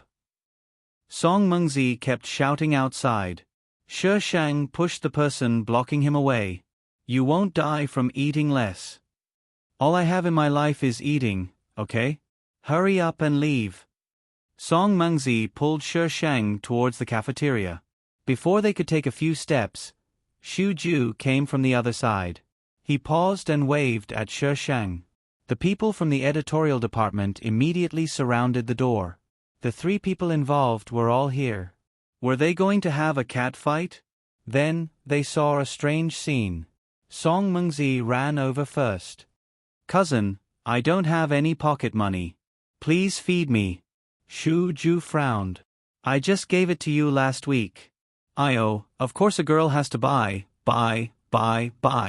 Besides, cousin won't be able to give me pocket money in the future. Song Mengzi signaled Shi Shang, who was slowly walking over. Now that her cousin had a real girlfriend, her fake girlfriend had succeeded and she could happily flirt with the little fresh meat. Xu Ju took out his phone and tapped on it a few times. It's done. Song Mengzi looked at the amount and said tactfully, Then I won't disturb cousin and cousin-in-law's date. I'll take my leave. Bye. The editors watched as Song Mengzi, the ex, ran away with a smile on her face. A smile on her face. She didn't use the wrong word. A smile on her face. When they looked at Xu Ju again, he had already left with his mistress. Everyone in the editorial department. They were dumbfounded. Xu Ju brought Shi Shang to a dinner party. Xu Ju didn't touch anything at the dinner party and only drank a few glasses of wine. President Xu, this is the first time I've seen you bring a girl out to socialize. A bespectacled man sitting beside Xu Ju said jokingly, This girl is quite likable. Come, let me toast to her. Xu Ju blocked the bespectacled man and said calmly, President Chen, this is my girlfriend. President Chen was surprised for a moment and then smiled apologetically. I'm sorry, I didn't know she was President Xu's girlfriend. Miss, please don't blame me. Xu Ju had always been clean and honest in the industry. It was rumored that he had a girlfriend, but no one had seen her before. President Xu's girlfriend? How rare. A 10,000-year-old bachelor has a girlfriend. Ha ha ha ha. Come, let's toast to President Xu and congratulate him. Xu Ju poured himself a glass of wine and drank with these people calmly. Most of the people here seemed to have a good relationship with Xu Ju. When they knew that she was Xu Ju's girlfriend, they stopped sizing her up. Xu Ju didn't let Shi Shang drink. When the others toasted him, Xu Ju drank all of it. Those people knew when to stop. After 2 rounds, they returned to their seats and continued to discuss with the people around them. After the greetings, President Chen sat down and talked to Xu Ju. President Xu, have you thought about what I told you last time? She's the author. You talked to her.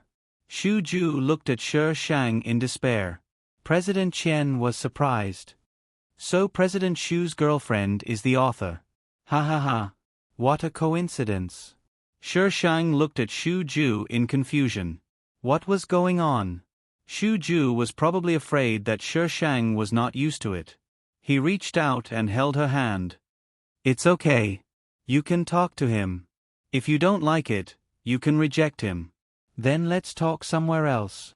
President Chen knew that Xu Ju liked to be surrounded by people.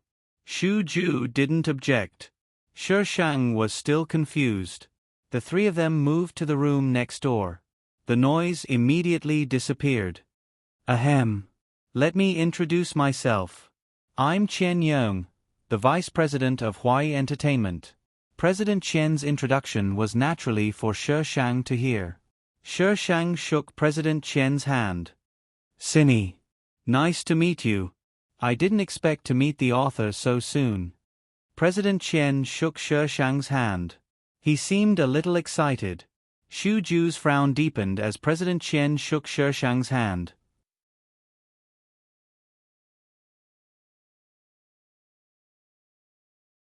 Chapter 751. While Mr. Qian was still talking, Xu Ju suddenly reached out and tugged at Shi Shang's arm.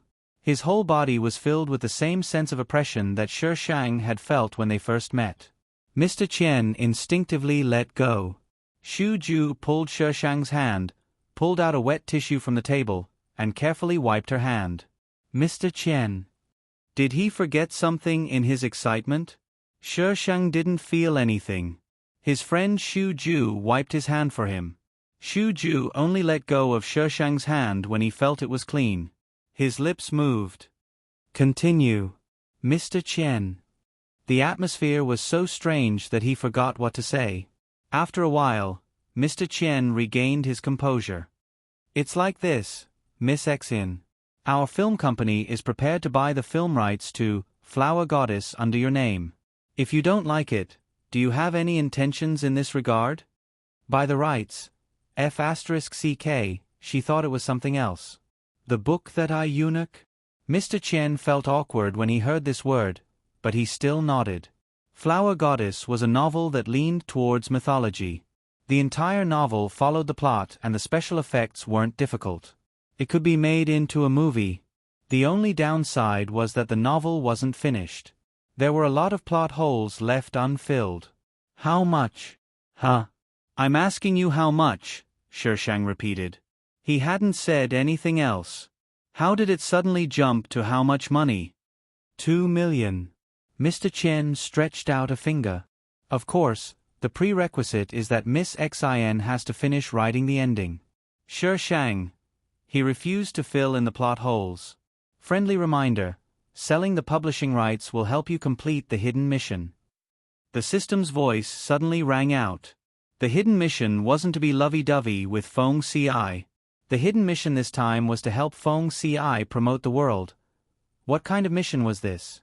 Her Flower Goddess seemed normal in the early stages, but in the later stages, Shi Shang was afraid that it would scare these people. Therefore, Shi Shang readily rejected it. Mr. Qian told Shi Shang to consider it carefully and even left her his business card. He told her to call him after she thought about it. If the price wasn't right, they could still discuss it. Just because she was Xu Ju's girlfriend, Mr. Qian was willing to pay more. Mr. Qian said a few words and left the room. Why not? Xu Ju asked softly. He was not questioning Shi Shang. He just wanted to know the reason. Because we have to fill the hole. Shi Shang shrugged. I don't want to fill the hole. Xu Ju. He actually had no words to refute this reason. Previously, she had also said that she did not want to fill in the hole. If you don't want to fill in the holes, why are you writing? But Shi Shang inched closer to Xu Ju with ill intentions. If you sleep with me once, I might consider the problem of filling in the hole. Xine. Xu Ju frowned and called out to her. Teasing him like this, he also had a temper. Ha ha ha ha. It was fun to tease his wife. Because of the plagiarism scandal, Xie Yan had been keeping a low profile recently. Nie Chang was afraid that Shi Shang had evidence that he had hired someone to kill Xie Yan, so he tried his best to avoid her in the company. Shi Shang and Xu Ju's relationship was completely exposed without them trying to cover it up. At first, these people thought that Song Mengzi was a joke. She had been so nice to her before, but in the end, Song Mengzi had stolen her boyfriend. Later, when the girls who were close to Song Mengzi asked around, they found out that they were not boyfriend and girlfriend. These people thought about it carefully. Xu Ju had never said that Song Mengzi was his girlfriend in public. Occasionally, he would pick Song Mengzi up from work and ask his assistant to bring her food. These rumors were the result of their own blind guesses. However, Shi Shang was different. Xu Ju would admit that she was his girlfriend in public. The group of girls who had missed the opportunity cried in the toilet. If they were not lying, they might have been the ones with Shu Ju now. Every day, Shu Ju would pick She Shang up from work and send her to work. Now, he would not have any reaction when touching She Shang, but kissing her was still not allowed. Where are we going?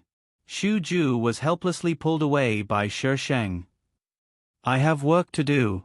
It's okay. I'll help you. She Shang dragged him forward. Shu Ju sighed. He took a few steps forward and pulled her into his arms. You're skipping work. Should I, as your boss, deduct your company? My salary is not enough to buy you any clothes. If you want to deduct it, then deduct it. Buy clothes. Very good. His wife was very arrogant. Shu Ju thought that he would get used to many things when he was with She Shang. However, he realized that other than getting used to her touch, there was nothing else for him to get used to. They were like lovers who had been together for many years. There was a tacit understanding between them. She Shang walked along the river all the way to a wide square. There were many people gathered here. Some were even using binoculars. Shu Ju remembered the news that he had seen. It seemed that there was going to be a meteor shower today. She Shang found a place with fewer people and brought Shu Ju there. You brought me here to see this? Yes. She Shang nodded. As my boyfriend, shouldn't you accompany me? There's still a long way to go. The meteor shower was around 8 o'clock at night.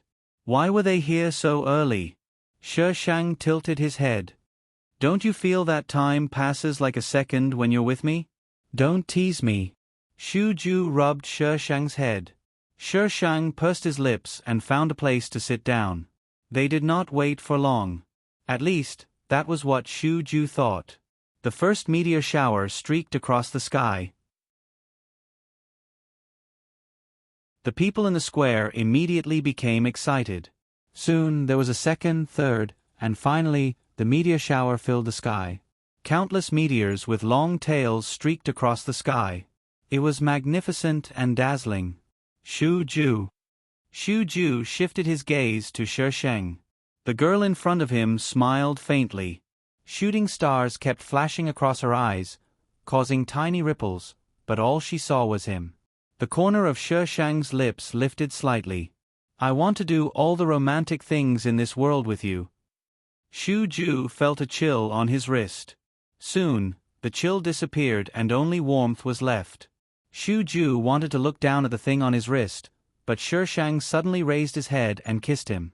His slightly cold lips pressed against Shu Ju's slightly hot lips. The temperature on her lips mixed with his breath. It was impossible to tell who was who. Shu Ju reached out and wrapped his arms around her waist. He pulled her into his arms and deepened the kiss. Under the meteor shower in the night sky, Shu Ju tasted something he had never experienced before. It was so wonderful that he did not want to let go. The girl's murmur drifted into Shu Ju's heart with the wind. Thank you for stunning my world. The meteor shower was short and dazzling. In the last second of its life, it bloomed with a dazzling brilliance, stunning the night. Asterisk little fairy. Sorry for showing off your affection. Can you help me ask for votes? She Shang. No time. Feng Ci. Whatever my wife says is right. Little fairy.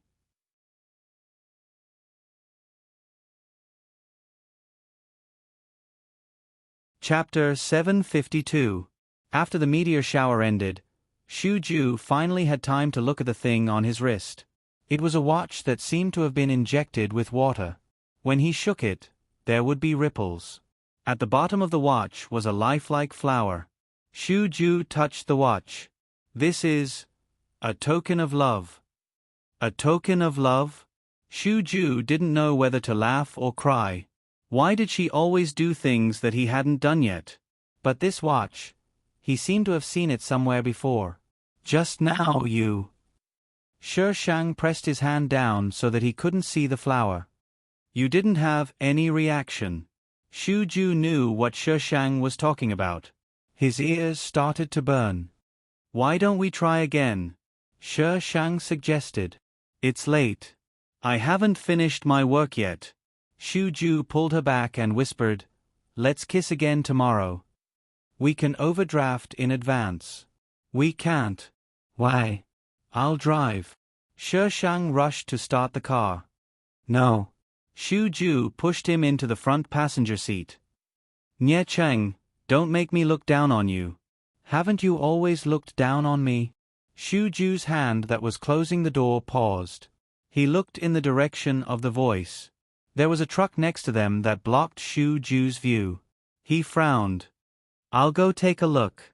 The voice just now sounded a little like Cheng Ming's, but it had changed a little, so it was a little different. Shi Shang got out of the car. Let's go together. Xu Ju didn't refuse. He closed the door and led Shi Shang around the truck.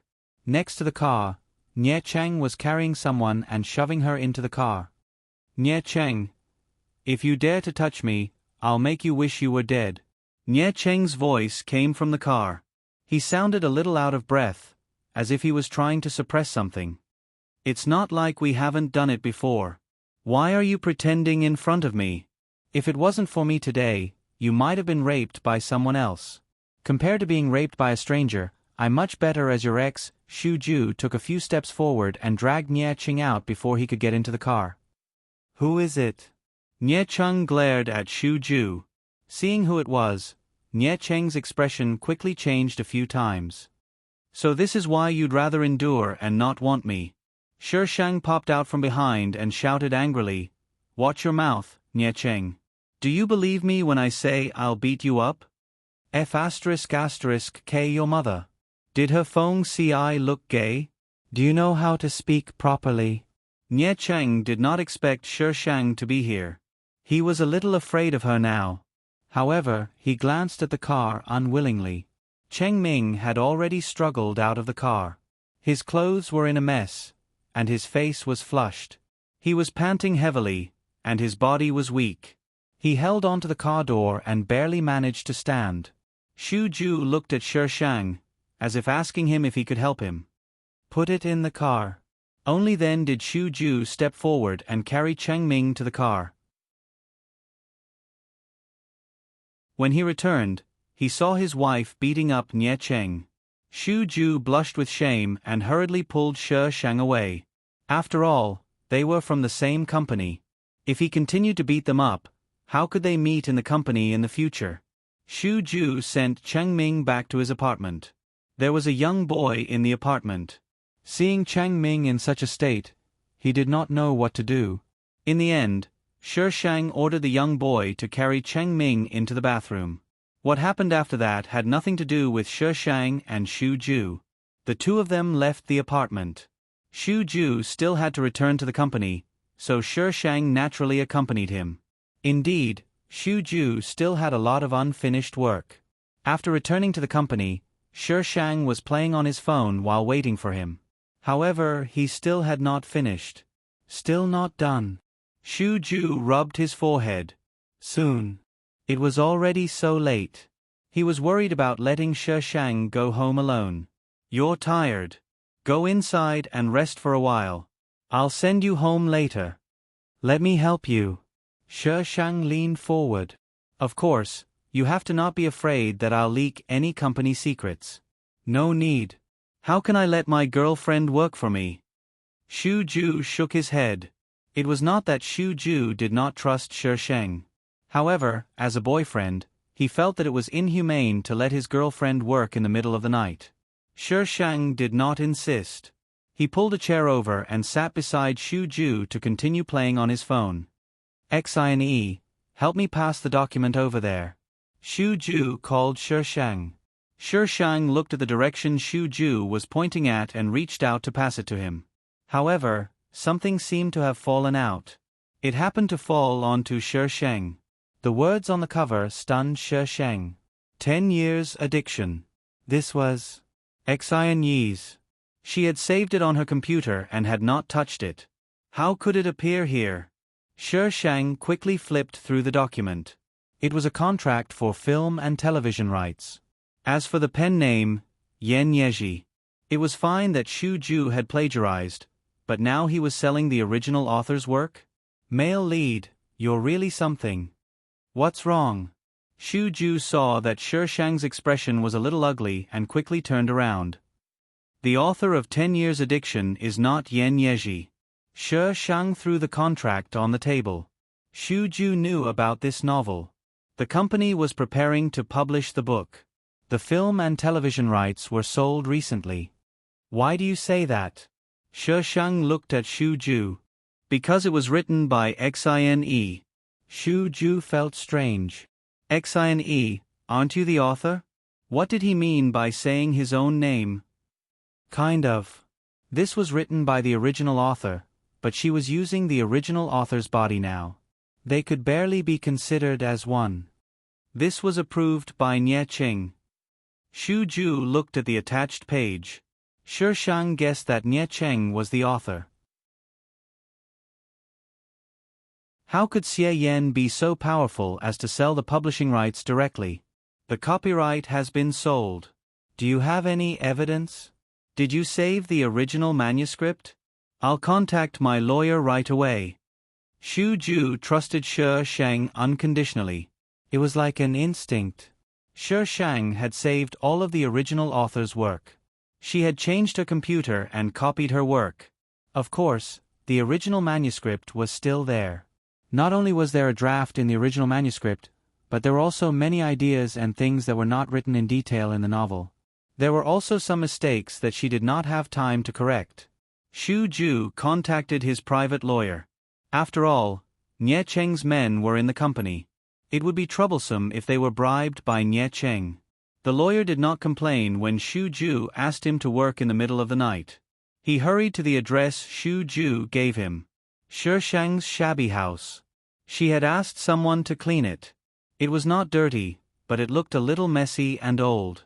Xu Ju felt uncomfortable when he entered the house. Shi Shang took his things and took him downstairs to the car. Only then did he feel a little better. Shi Shang leaned over and kissed him on the cheek. We'll change the house in a few days. It's my own fault. Xu Ju felt a little guilty. Because of him, she had accommodated him in countless ways. He didn't know how much patience she had. What if one day she couldn't bear it anymore? Xu Ju suddenly found that he could no longer accept the fact that she was not by his side.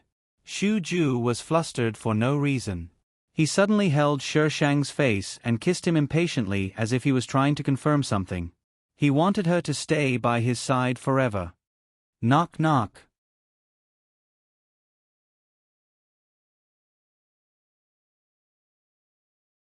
Chapter 753. Shi Shang thought that Xu Ju had forgotten about the past, but she was too naive. Xu Ju was very concerned about her relationship with Xie Yan. No matter how much Shi Shang tried to explain, Hua Jinyao's reaction was, "Don't explain. Just explain that you were with Xie Yan before. Or else, look at Xie Yan. How did you fall in love with him?" Shi Shang was furious. She wasn't the one who was dating Xie Yan. Oh. She was innocent. However, Xu Ju did not listen. Every time Shi Shang tried to explain, he used his body to get used to her. In the end, he tortured himself half to death. Shi Shang was helpless. Although it was not her fault, she still had to take the blame. The next day, when Shi Shang went to work, Song Mengzi pulled her sneakily. "Did you succeed? When I make a move, how can I not succeed? Why did I feel that you didn't look too good just now?" Song Mengzi looked at Shi Shang suspiciously. "Could it be that you were not satisfied?" Shi Shang was speechless. He was about to vomit. How could it be that he was not satisfied? Shi Shang and Song Mengzi chatted for a while. When they were about to go back to the office, Song Mengzi tugged at her again. "Did you know that Xie Yan is going to have a book signing?" "A book signing?" Yes. His novel is called 10 Years Addiction, and it is very popular. I heard that he sent it to a publishing company and they are already planning the book signing. Shi Shang had been busy with the male genre and did not pay much attention to the female genre. Therefore, he did not know that Xie Yan had uploaded 10 Years Addiction to the internet. Shi Shang was speechless. How dare he steal someone else's work in such a high-profile way? Full marks for this male protagonist. Did he think that she did not have the original manuscript, or did he think that she would not sue him? Shi Shang went back to the office, turned on his computer, logged on to the website and searched for the title of the novel. Xie Yan had 2 novels under his name. One of them had stopped updating, and the other was 10 Years Addiction. Due to the fact that it was about to be published, he did not update much every day. However, his novel was very popular. Shi Shang had said before that 10 Years Addiction was a very good work. As long as there were people to manage it, it would be easy for it to become popular. Shi Shang returned to the main page of the website. The banner advertisement was 10 Years Addiction. Not to mention, there were all kinds of recommendations on the app, and the words 10 Years Addiction could be seen everywhere. Shi Shang wasn't sure if Nie Cheng knew that the novel wasn't written by Xie Yan. After all, Nie Cheng was an evil person. It could be seen from the fact that he hired assassins to kill Xie Yan. Shi Shang called a lawyer to ask about the progress, but the lawyer said it would take some time. Cheng Ming, little Xine, let's have dinner together, thank you for your help that night. A dialogue box suddenly popped up on the Shi Shang screen. She didn't add Cheng Ming. Yushi, Cheng Ming will treat you to dinner tonight. Xu Ju's message came in the next second. Shi Shang naturally chose to reply to Xu Ju. Ancestor. Got it. Ancestor. Where am I staying tonight? Yushi, my home. Ancestor. You're not reserved at all. In the past, Feng Ci was very reserved. Where did my shy Feng Ci go? Yushi, I want to get used to you. Didn't you say so? Yushi, reserved is usually used to describe girls. Ancestor, Yushi, go to work obediently and wait for me to come and pick you up. Ancestor, wow, I'm so speechless. When she got off work, Feng Ci came to pick her up. The people in the editorial department could only be described as stunned. The relationship between the two of them developed too quickly. They were a group of single dogs.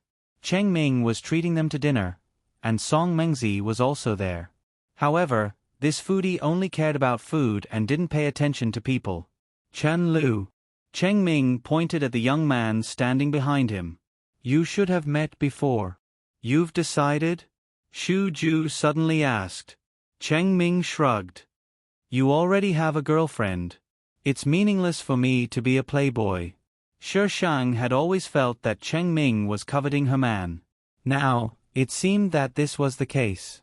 Cheng Ming and Chen Lu walked in front while Xu Ju held Shi Shang's hand and walked behind them.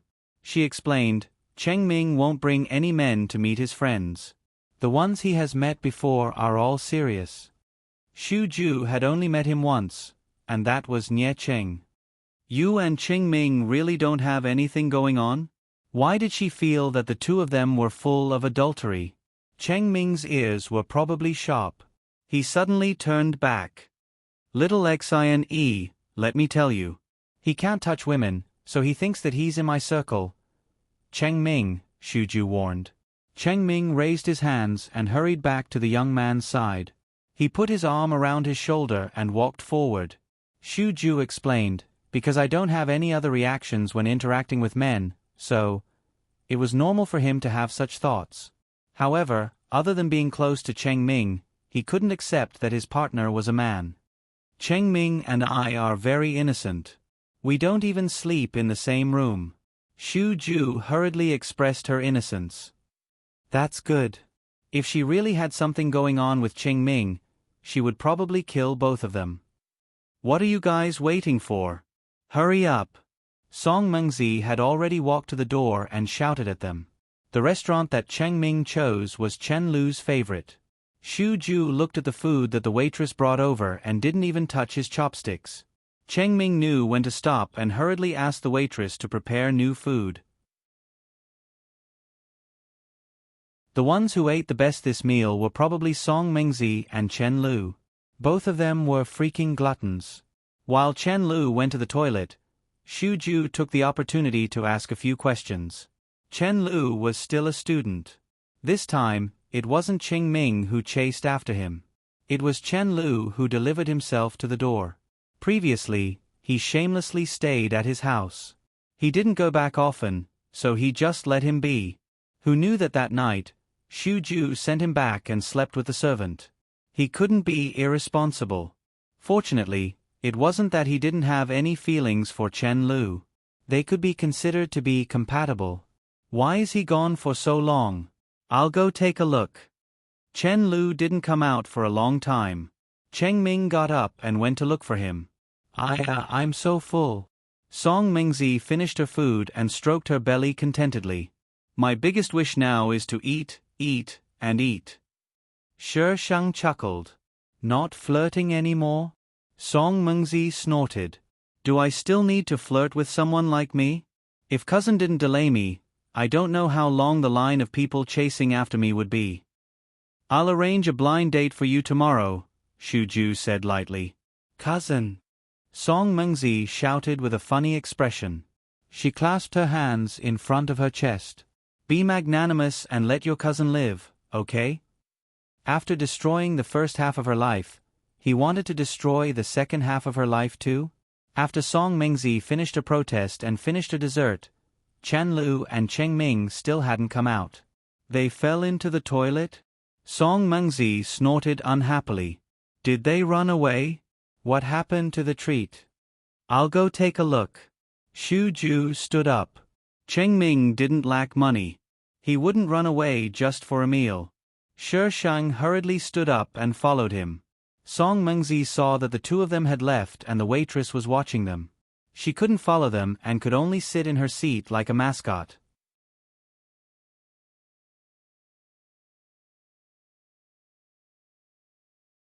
Chapter 754. Before Shi Shang and Xu Ju reached the washroom, they found Chen Lu and Cheng Ming at the corner.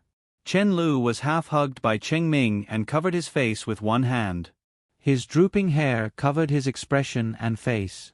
Nie Cheng was standing opposite them, and he looked very angry. Cheng Ming, what's so good about him? Nie Cheng pointed at Chen Lu and growled in a hoarse voice. There was a ferocious glint in his eyes. Cheng Ming squeezed out the words through gritted teeth. Better than you. Nie Cheng suddenly sneered and said sarcastically, He seduced you, didn't he? Nie Cheng. Cheng Ming shouted angrily. Did I hit the nail on the head? Nie Cheng's sarcasm deepened. You're still so easily seduced. Do you want to take responsibility after sleeping with him? Cheng Ming, why haven't you improved?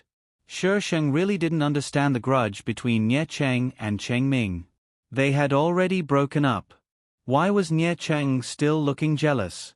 Xu Ju seemed to know what Shi Shang was thinking and explained to her. Cheng Ming caught Nie Cheng cheating. After they broke up, Nie Cheng pestered Cheng Ming for a while. He even cheated? This male lead was really something. Xu Ju's voice was faint. He said he was framed, but that's the truth. Cheng Ming won't accept someone who's not loyal to him. Enough. Chen Lu, who had been looking down, suddenly shouted. He looked up at Nie Cheng and said word by word, I don't care what you say about me, but you can't say anything about him. What right do you have? What right do I have? Because I'm his ex. Nie Cheng seemed to be quite proud. He gave his first time to me. Is that enough? Slap. Following this sound, the room became eerily quiet. Nie Cheng tilted his head slightly and slowly reached out his hand, as if someone was touching his cheek in disbelief. After hitting Nie Cheng, Cheng Ming didn't regret it at all. He cursed, I've been wanting to hit you for a long time. Nie Cheng, I've tolerated you for a long time because of our relationship. You've been pushing your luck time and time again. Do you think I'm easy to bully? Cheng Ming, you hit me for him? Nie Cheng pointed at Chen Lu and asked, You hit me for him? Cheng Ming didn't continue the conversation and changed the topic. That night, you were the one who ordered them to do it, right? Do you think I don't know? Nie Cheng's expression changed slightly. The coldness on Cheng Ming's face deepened. Nie Cheng, you underestimate my influence. If I, Cheng Ming, want to investigate someone, there's nothing I can't find. Nie Cheng seemed to be a little flustered. Cheng Ming. I just want to reconcile with you. Reconcile? Where did you put that one of yours? Eating from the bowl and looking at the pot? Cheng Ming snorted disdainfully. How did he fall in love with such a person in the past? Now, he felt disgusted just by looking at it. Cheng Ming hugged Chen Lu and walked out.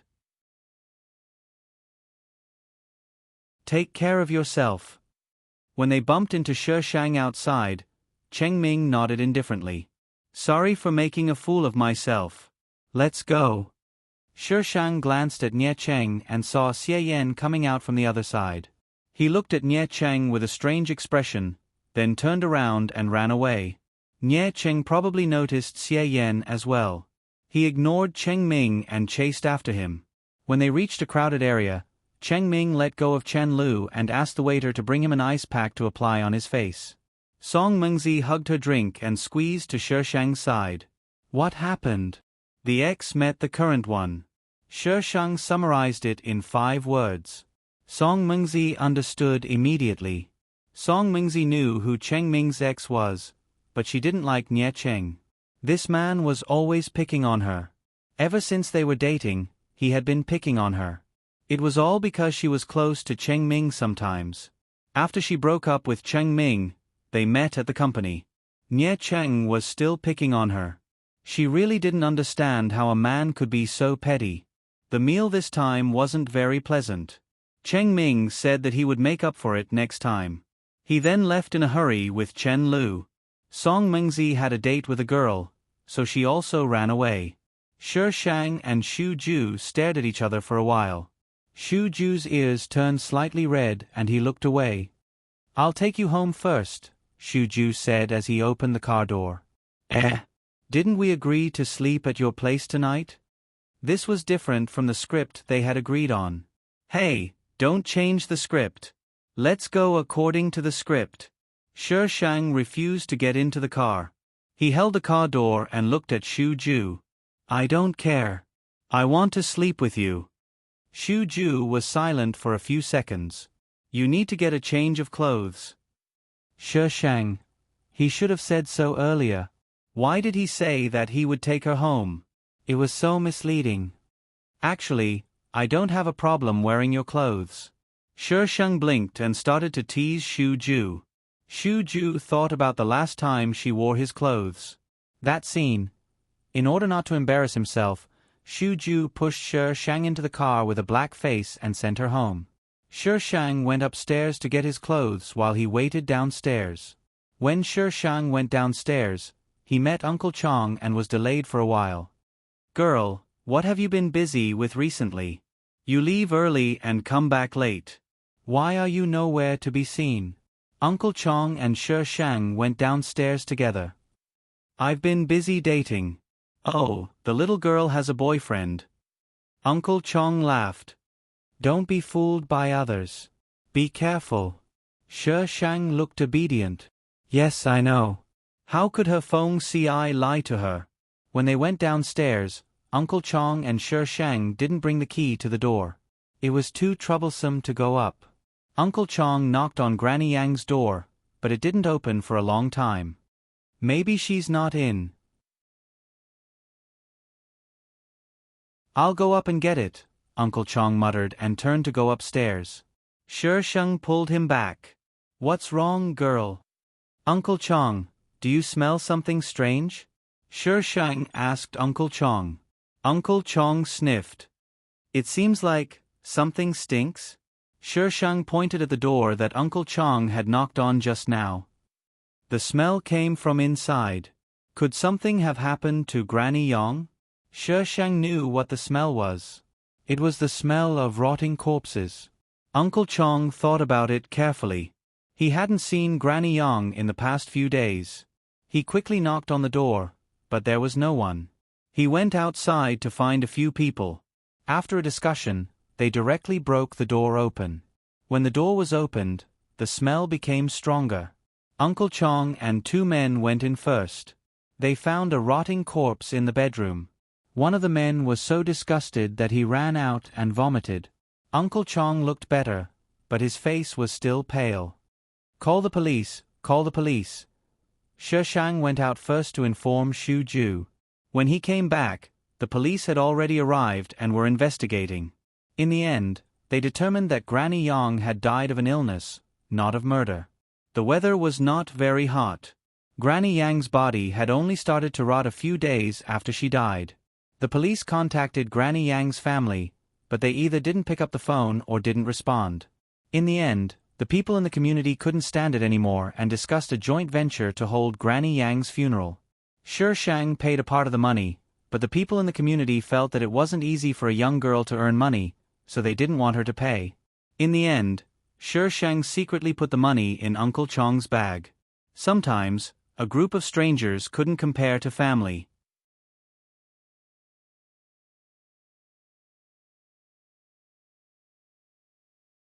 Chapter 755. The news of Shi Shang and Xu Ju living together had somehow spread in the company. Everyone looked at Shi Shang as if they were going to eat him alive. Even Song Mengzi was treated better than her. Shi Shang had become the public enemy of the new generation of women in the company. Wherever he went, people would stare at him. Shi Shang was lucky that he worked in the men's channel. These people would only gossip about how he had won Xu Ju's heart. The lawyer called Shi Shang and told him that he could sue him. Shi Shang gave the lawyer full authority to represent him. The lawsuit had to go through another round. By the time the result was out, Xie Yan's signing event had already started. Shi Shang didn't want those things to be on the market. He hurried to the signing event with his men. The signing event hadn't officially started yet when Shi Shang stormed in with a group of people, giving the staff a fright. Miss, the signing event hasn't started yet. Please wait outside." An employee went up to block Shi Shang's way. "Where's Xie Yan?" Shi Shang stopped. "Ask him to come out." The staff looked helpless. "Mr. Xie will come out during the signing event. Miss, please wait patiently." Why were the fans so crazy these days?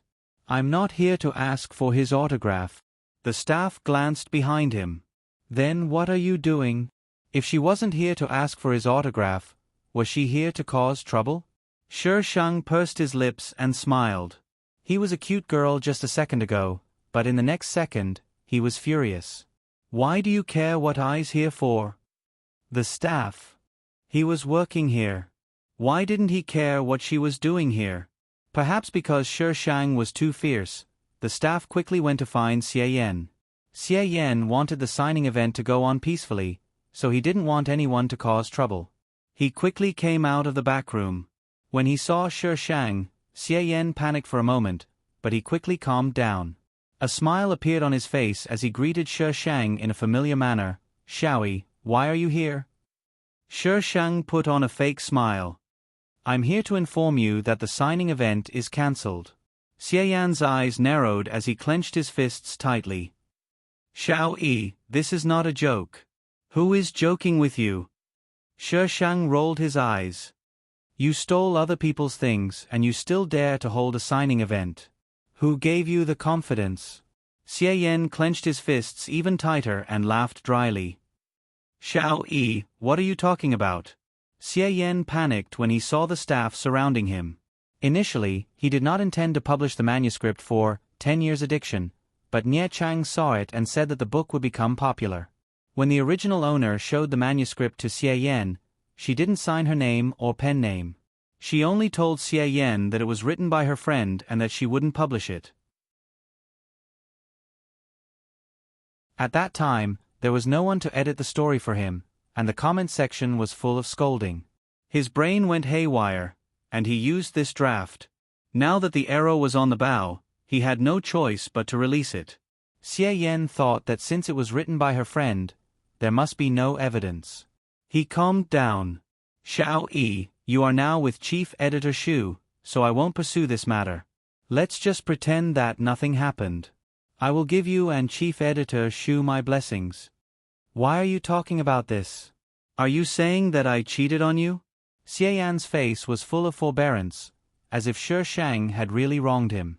The staff didn't know the inside story, so they naturally guessed that Shi Shang cheated on Xie Yan.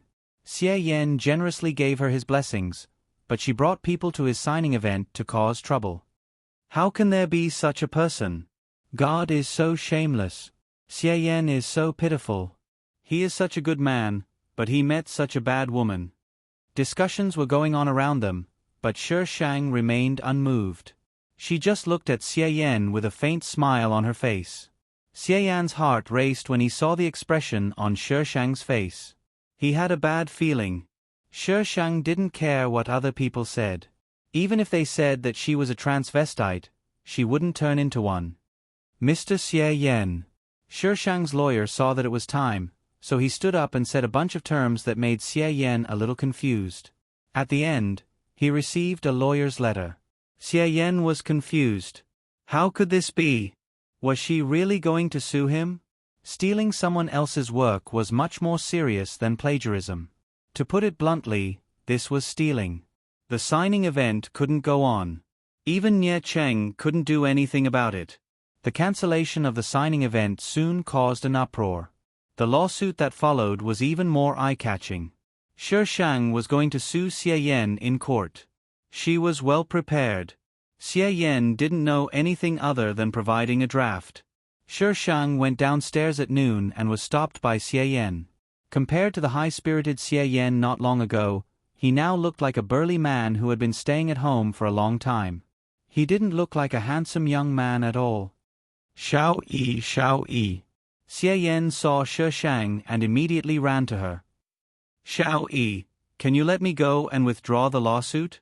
Once the verdict was out, his reputation would be ruined. As long as she withdrew the lawsuit, there was still time. Withdraw the lawsuit? And let me bear the blame? If she withdrew the lawsuit, those fans would point their guns at her. Xiao Yi, you're different. I can't lose the lawsuit. Otherwise, my life will be ruined. You're chief editor Shu's girlfriend now. You don't have to worry about food and clothing for the rest of your life. Can you withdraw the lawsuit? I can make it up to you. This Bao Bao is impressed by how shameless he is. If you weren't with Nie Cheng, you wouldn't have to worry about food and clothing for the rest of your life either. Other people's reputations could be ruined, but not his, right? No. Xiao Yi, you don't understand. Xiao Yi, don't force me into a dead end. Xiao Yi, since we used to be together, withdraw the lawsuit. How dare you say you were together? Who gave you the face to hook up with other men when you were dating? If you really liked her, you could have broken up with her first. Then, you could have hung her up and slept with other men. Shi Shang felt that he was about to explode from anger. How could people in this world be like this? I can't withdraw the lawsuit. Shi Shang said coldly. This was originally the original owner's property. What was wrong with her taking it back? Xiao Yi. Xie Yan chased after her unwillingly. Before he caught up with Shi Shang, a figure suddenly appeared in front of him. Xie Yan looked up and took a step back. This man's eyes were so scary. It was as if he was going to kill him. If you continue to pester Xine, don't blame me for being rude. Xie Yan's face turned pale and froze. Xu Ju turned around and walked to Shi Shang, who was waiting a few steps away. He put his arm around her waist naturally and the scary aura disappeared. He lowered his head slightly and asked the person beside him softly, "What do you want to eat?" Shi Shang tilted his head and said, "Oh, you. What are you thinking about in broad daylight? I'm asking you what you want to eat for lunch. What should I do when my wife is so dirty? Can't we have lunch?" "No."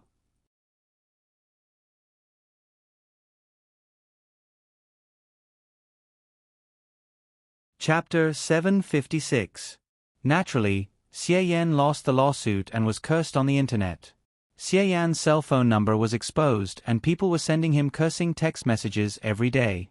Nie Cheng rarely came back and Xie Yan couldn't find anyone to comfort him. He called Nie Cheng, but Nie Cheng said that he was busy and asked Xie Yan to stay at home and wait for the news to blow over.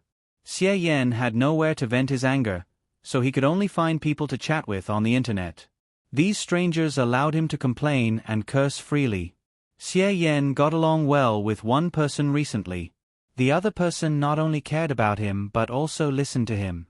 When people were nervous and empty, it was easy to take advantage of the situation. With this person around, Xie Yan didn't even care about Nie Cheng. When the person suggested a video chat, Xie Yan hesitated for a while and agreed. The other person was a very handsome man, humorous and considerate. He knew that they lived in the same city and would send him gifts every day. Unknowingly, Xie Yan was getting closer and closer to this man. He had forgotten about the pain he had gone through, and he had forgotten about Nie Cheng. When the man tentatively suggested a video chat, Xie Yan agreed. He hadn't seen Nie Cheng for a long time and he needed physical comfort. So after they chatted a few times online, Xie Yan proposed to meet in real life. The man agreed, and after they met, something indescribable happened. Xie Yan began to see the man frequently. But this relationship only lasted for a month. The man had a girlfriend and he was just looking for excitement. When they were open, he was caught by the man's girlfriend. Xie Yan was taught a lesson and the man didn't even dare to make a sound. The man's money was his girlfriend's, so he didn't dare to argue with her. When his girlfriend asked him to break up with Xie Yan, he didn't dare to disobey. When Xie Yan returned home, he found Nie Cheng sitting in the living room. He had not been home for a long time. Xie Yan couldn't help but feel guilty. He didn't dare to look Nie Cheng in the eye and whispered, "Nie Cheng." Nie Cheng looked up and saw the sadness on his face. He didn't ask anything and threw a stack of photos on the floor. "I took care of you with my money and this is how you repay me?" In the photos, there were photos of him and the man dating. There were even a few photos that were very intimate. Xie Yan hurriedly said, "Nie Cheng, listen to me, it's him." Nie Cheng interrupted him with a face full of disgust.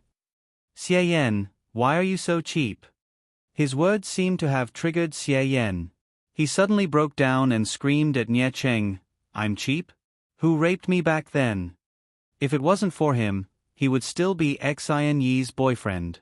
He might even be a famous author by now. Rape. Nie Cheng stood up and walked over to Xie Yan. He pinched Xie Yan's chin and said, "Xie Yan, you knew that the glass was drugged and you chose to drink it. Now you're saying that I raped you?" Xie Yan screamed hysterically, "You are the one who raped me. You are the one who ruined me. It's all your fault, Nie Cheng. I hate you." Nie Cheng narrowed his eyes and threw Xie Yan onto the sofa. Ignoring Xie Yan's resistance, Nie Cheng pulled off his shirt and covered his mouth. He then violently took off his pants and raised his legs. When Nie Cheng saw Xie Yan's unsightly butt, he suddenly felt disgusted. Nie Cheng let go of Xie Yan and stood up. "This is for you. We're breaking up." Hearing Nie Cheng's words, Xie Yan panicked. He got up from the sofa and rushed over to hug Nie Cheng, who was about to leave. "Ah Cheng, I was wrong. I won't do it again. Please don't break up with me. I will listen to you in the future." Nie Cheng pried Xie Yan's hand away and turned around. He looked at Xie Yan's body with disgust in his eyes. He used to like this body very much, but it was used by someone else. "Ah Cheng." Xie Yan climbed up and kissed Nie Cheng. Nie Cheng pushed Xie Yan away. "Take care of yourself." "Ah Cheng." Xie Yan fell to the cold floor and his face was full of disbelief. The door slammed shut and his body trembled. Xie Yan tried to find Nie Cheng, but Nie Cheng refused to see him. There were too many people pointing fingers at him, so Xie Yan didn't dare to go. He stayed at home all day, drinking and dreaming. As time went by, Xie Yan's money became less and less. All the money he earned before was lost to the Sheng. Now, he had nothing except the house given to him by Nie Cheng. He also tried to use his sock puppet to post on other websites, but those were either ignored or scolded for being poorly written. Xie Yan's physical needs forced him to find someone online. One day, a man left him a few hundred yuan. Xie Yan suddenly remembered that he could use his body to make money. He always felt that he was forced to do this because he had no other choice. When he had money, he would stop. But the money he earned was not enough to cover his expenses.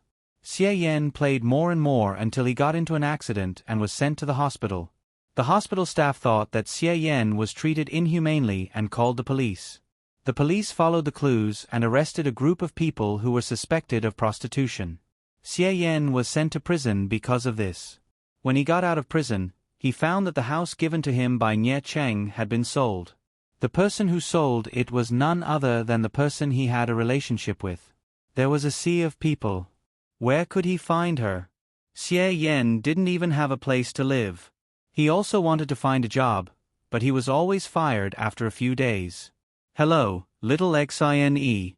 Have you seen Chen Lu?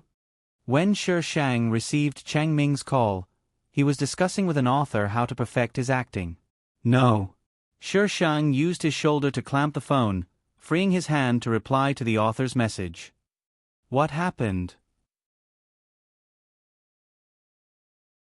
Cheng Ming was a little anxious. There was the whistling of the wind and the chaotic sound of car horns. Chen Lu called me last night. He said that something happened at school and asked me not to pick him up. I called him this morning. His friend said that he left his phone behind. I went to the school to look for him, but I couldn't find him. I asked his classmates, but they didn't see him. Cheng Ming took a deep breath. I've looked at the places he frequents. I can't find him. Help me ask Xu Ju. If there's any news, please call me. Okay. Cheng Ming hung up the phone. Shi Sheng frowned and went to Xu Ju's office. The assistant was used to this future wife of the editor-in-chief and let her in. Xu Ju seemed to be preparing to leave. Shi Sheng pushed the door open and bumped into him. Where are you going? Shi Sheng looked at him strangely. Xu Ju raised his hand and pointed at his watch. Madam, it's time for dinner. Aren't you here to have dinner with me? Shi Sheng looked at the time. Cheng Ming called me just now and asked if I had seen Chen Lu. It seems that Chen Lu is missing. Missing? Shi Sheng nodded. Cheng Ming said that he couldn't find him anywhere. His phone is not with him either. Shi Sheng habitually thought of the worst-case scenario. If he wasn't kidnapped, then he was.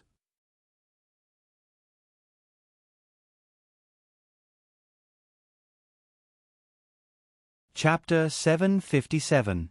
Chen Lu was always with Cheng Ming. Other than going to class, he was always with Cheng Ming. Even if he had to go somewhere, he would inform Cheng Ming in advance. If he couldn't reach Cheng Ming, he would ask Shi Shang or Xu Ju to pass a message. Therefore, Chen Lu couldn't have lost contact with him for no reason. Xu Ju was on the phone and didn't receive Cheng Ming's call. He called Cheng Ming back and Cheng Ming said something angrily. What's wrong? Xu Ju hung up. Chen Lu was taken away by Nie Cheng. Shi Shang. He was confused. Why was Nie Cheng holding on to Cheng Ming? Wasn't his true love Xie Yan the little bottom? Cheng Ming was the top. Previously, when he was with Nie Cheng was the bottom. When Shi Shang and Xu Ju arrived at the scene, there were police officers everywhere. Police officers were going in and out of Nie Cheng's house. Soon, police officers came out with a body bag. Nie Cheng was followed by police officers on both sides.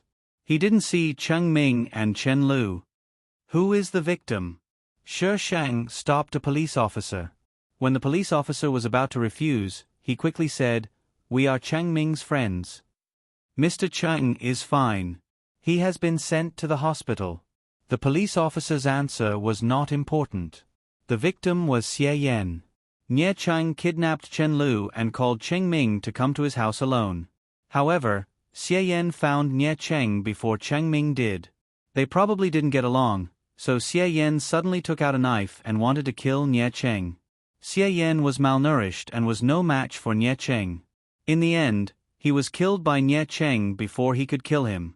Although Nie Cheng killed Xie Yan in self-defense, it was a deliberate kidnapping. It was enough to make him suffer. Chen Lu was accidentally injured, but it didn't matter. Cheng Ming accompanied Chen Lu in the hospital. When Chen Lu recovered, he started to buy the Nie family's assets. In this novel, the Cheng family was the richest family. Even Xu Ju couldn't compare to them. After Cheng Ming bought the shares of Xu Ju's company, he sold them to him. He could even pay in installments. The film rights of 10 Years Addiction, had already been sold. Shi Shang had no choice but to buy it back at a high price. The other party would definitely not be willing to buy it back. What if the film would become a classic? Shi Shang made threats and promises. In the end, they agreed to sell the copyright of 10 Years Addiction to her after he promised to sell Flower God to them. Damn it, it was clearly her copyright. Why did she have to spend money to sell it? Shi Shang finished filling up God of Flowers gloomily. The readers all thought that the system had gone crazy. It had not been updated for hundreds of years, but now it was updated. Of course, when he saw this group of people, he was stunned. What the hell is this? Why did the male lead and the female lead die in the end? There was only one tree left. They refused to accept such an ending. After hearing the news that Flower Goddess was going to be turned into a movie, these people were even more depressed. How were they going to watch such a ridiculous ending? Shi Shang also wanted to use this method to solve the problem, but the film company did not agree. Shi Shang had promised to write a satisfactory ending, so she could only change it to another ending. Therefore, when Flower Goddess was released, people who had read the original novel realized that it was actually quite good to die. Of course, this was a story for later. 10 Years Addiction is a very good novel. Why didn't you sell it? This was what Xu Ju could not understand the most. Not only did she not sell it, she even bought all the physical copies of the novel out of her own pocket and destroyed them. Why should I sell it? It's not even mine. Xu Ju frowned. Wasn't this novel written by her? Shi Shang rolled his eyes. Look at the novel I published. Do you think I can write a novel with that kind of style? Xu Ju had seen all the flaws in Shi Shang's novels. Her novels were basically filled with flaws. When one was filled in, another would appear. By the end of the novel, it seemed that all the flaws had been filled in, but in reality, she could still write a second novel. It would be the original plot, the original characters, and no side quests. She would overturn all the previous conclusions and give a new truth. However, it would not be too abrupt. As for whether she could write a third novel, it was unknown. After all, he had not explored it yet. Then who wrote this novel? Xine. Shi Shang looked at Xu Ju. It's not me. It's Xine. The original Xine. Xu Ju had heard Shi Shang mention this before.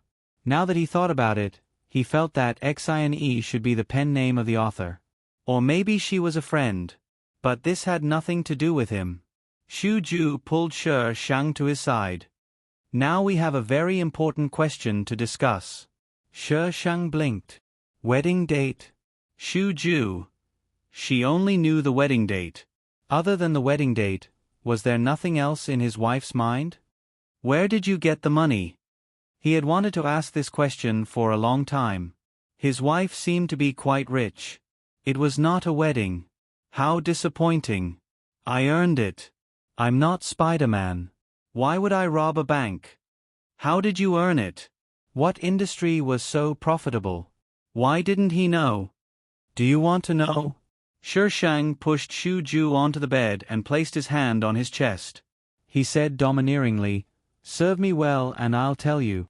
Xu Ju. Other than thinking about this all day, couldn't she think about other serious things? Xu Ju didn't like Shi Shang working with a bunch of men. Later on, he transferred her to his side. Her daily work was writing stories. Sleeping with him. Haha, he was thinking too much. Shi Shang wouldn't sleep with her if she didn't write. Shi Shang refused. This script was simply ridiculous. As a result, the managing editor's wife could be seen in the office every day, typing away on the keyboard as if she was dying. With Xu Ju supporting her, it was hard for her not to become popular. But the readers who were cheated almost wanted to send her a truck full of razor blades. Damn it, this hole hadn't been filled yet and she had opened up a new one. Her pen name was indeed worthy of it. She was digging holes for her ancestors. Song Mengzi caught the eye of an author at the annual meeting. He switched from male to female and teased her every day. Song Mengzi, who had been teased, was furious. She had always been the one teasing others. This person actually dared to tease her. She had to tease him back. However, Song Mengzi realized that her skills weren't as good as his. Being teased all day made her furious. Later on, this author chased her into real life and forced Song Mengzi to leave the country. She only dared to come back after many years. Cheng Ming and Chen Lu had always been together. The Cheng family started to object, but Cheng Ming was firm. The Cheng family couldn't object and tacitly approved of Chen Lu as their daughter-in-law. However, the Cheng family demanded that Cheng Ming must have a biological child to inherit the family property. Cheng Ming was unhappy. He couldn't have a child by himself. He didn't want to have a relationship with another woman. The Cheng family had no choice but to take a child from a relative. Although it wasn't their biological child, it still had the Cheng family's blood. Cheng Ming had been a jerk for so long. It wasn't good for him to go against his elders.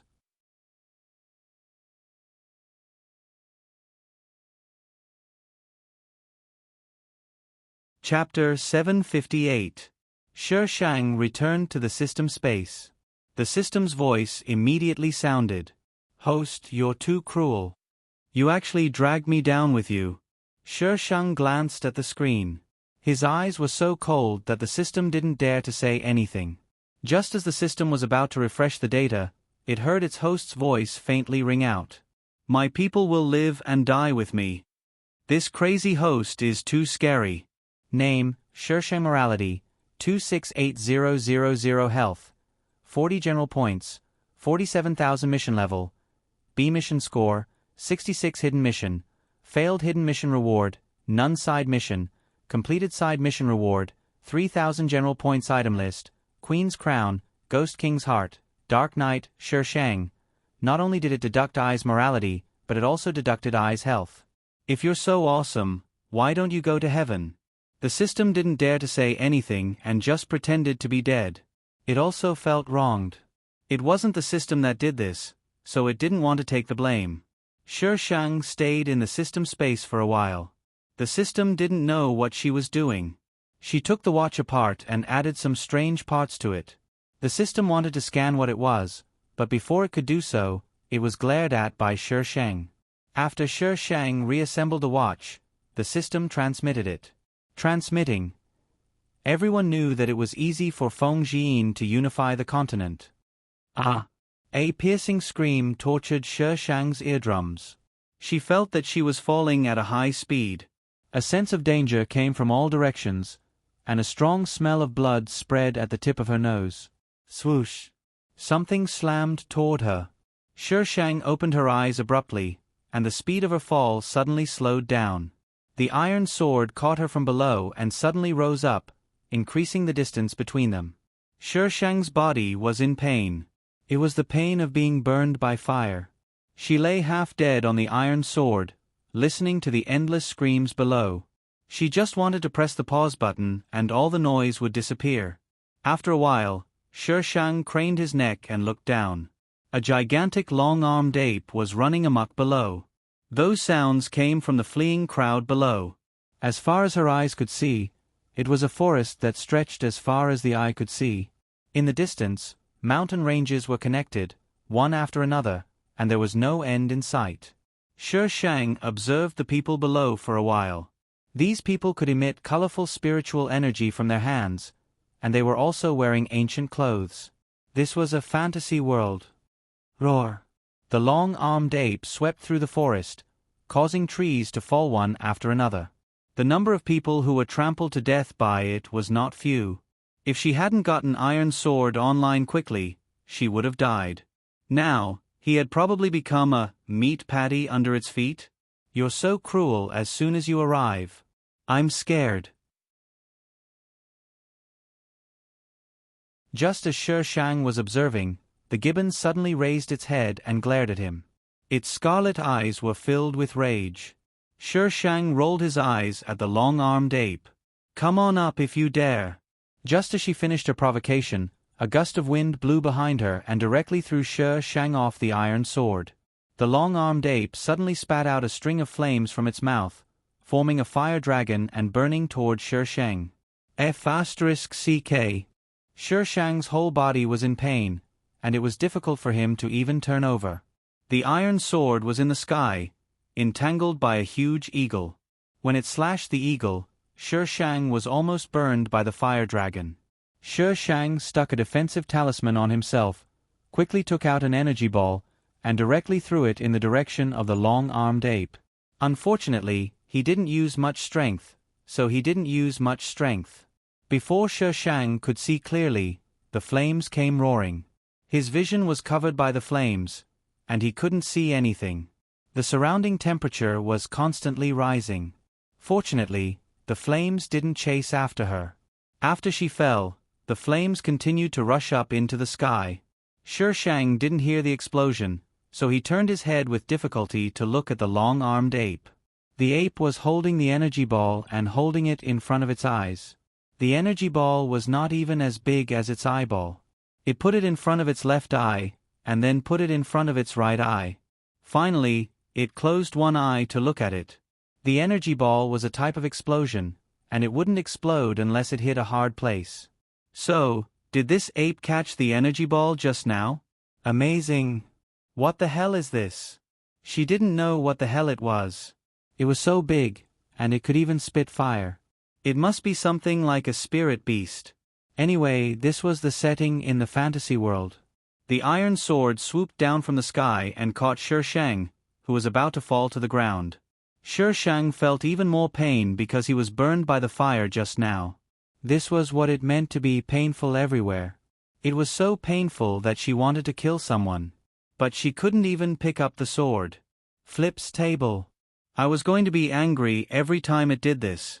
The long-armed ape was probably very curious about the energy ball, so it put it in its mouth and stupidly chewed on it. Was this ape here to make fun of her? That thing would explode if it was chewed on by its teeth. The long-armed ape chewed a few times, but its teeth were too big to chew on the small energy ball. It wrapped the energy ball in its mouth and rushed toward Shi Shang with a roar.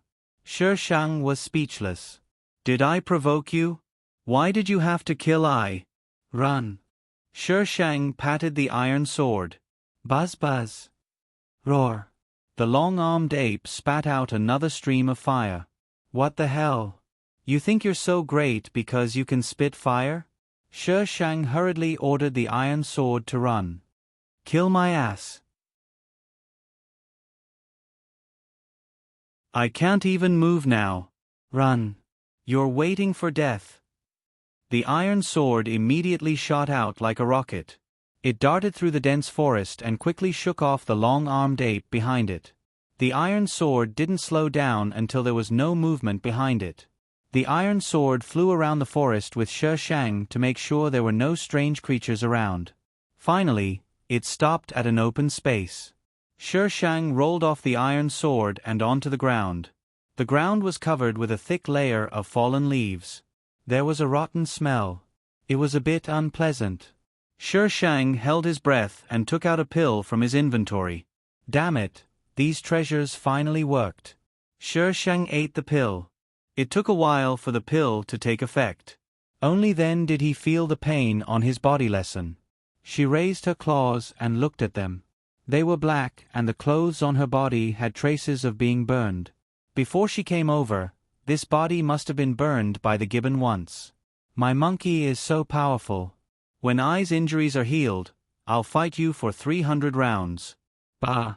When I's injuries are healed, I'll kill you in minutes. Shi Shang held the iron sword and looked at himself in the mirror. She was so scared that she didn't even receive the plot. She asked the iron sword to take her to a place with water first. You can break your head and bleed, but you can't mess up your hairstyle. Shi Shang engraved this life motto in his heart. What kind of life motto is this? It's at most a pretentious motto. Host, please don't talk nonsense.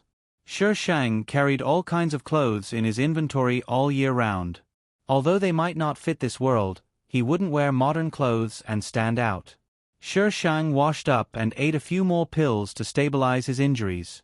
Only then did he receive the plot.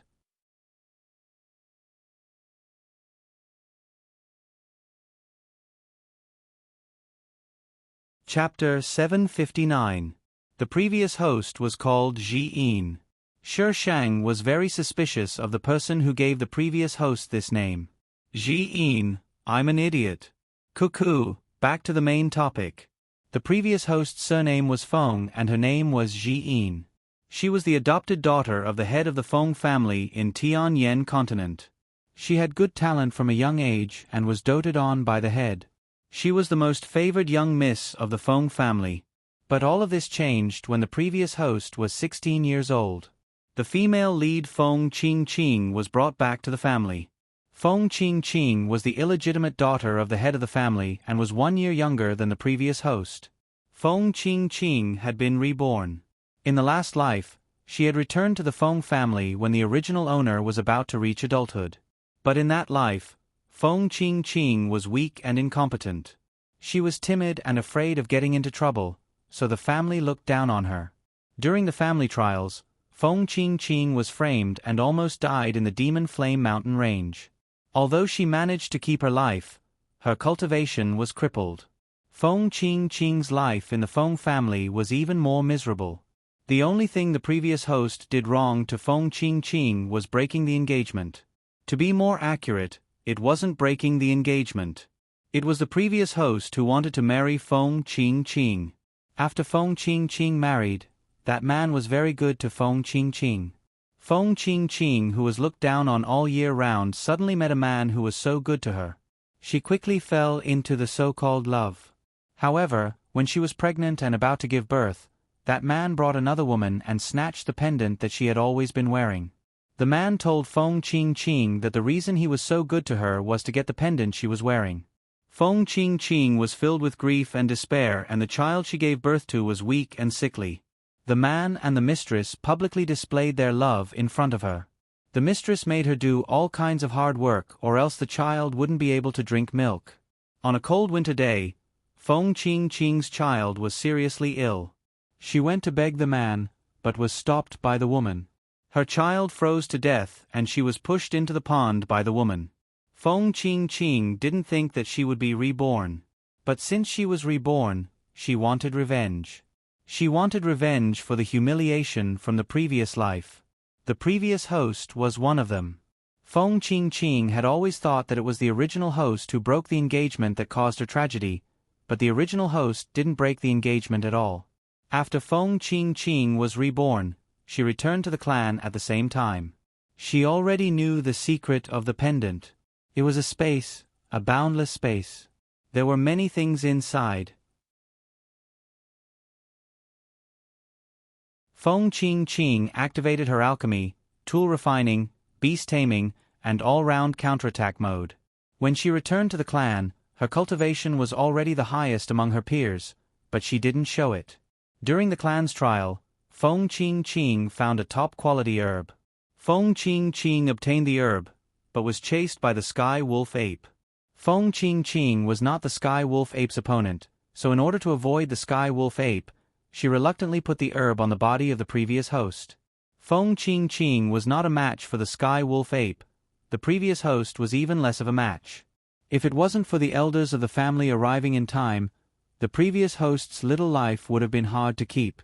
After the original host was rescued, the family head used all kinds of top-quality pills to save her, but she only managed to keep her life. Just like Feng Qingqing's previous life, her cultivation was completely wasted. Feng Qingqing made a replica of the pendant she was wearing.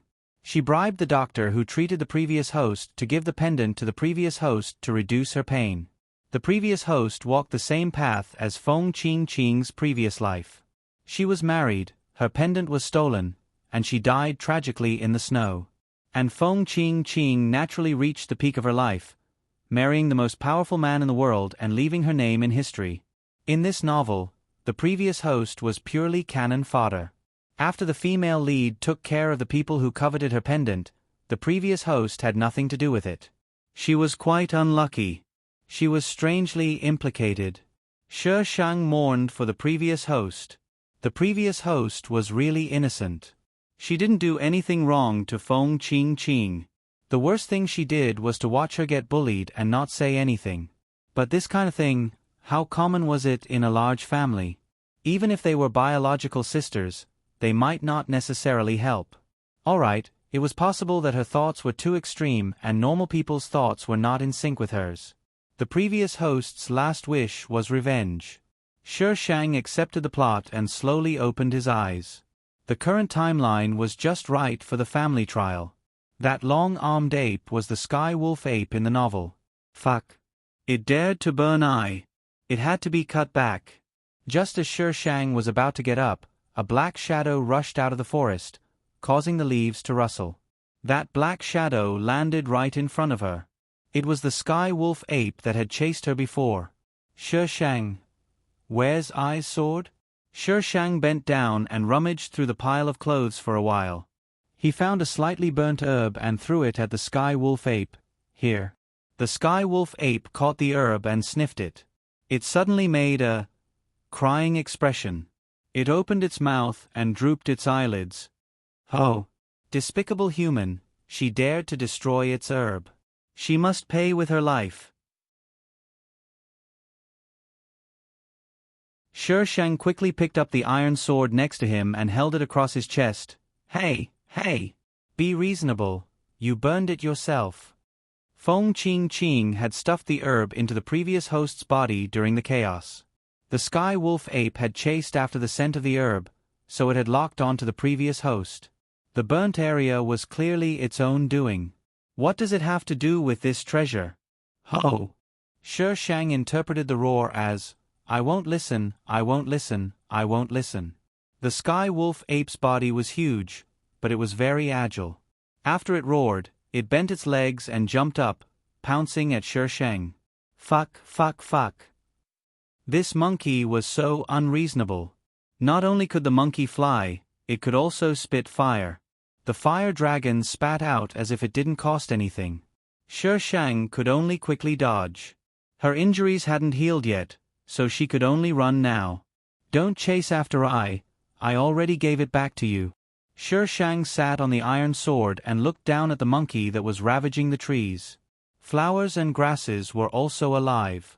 This monkey was so ferocious. The monkey pounded its chest at Shi Shang.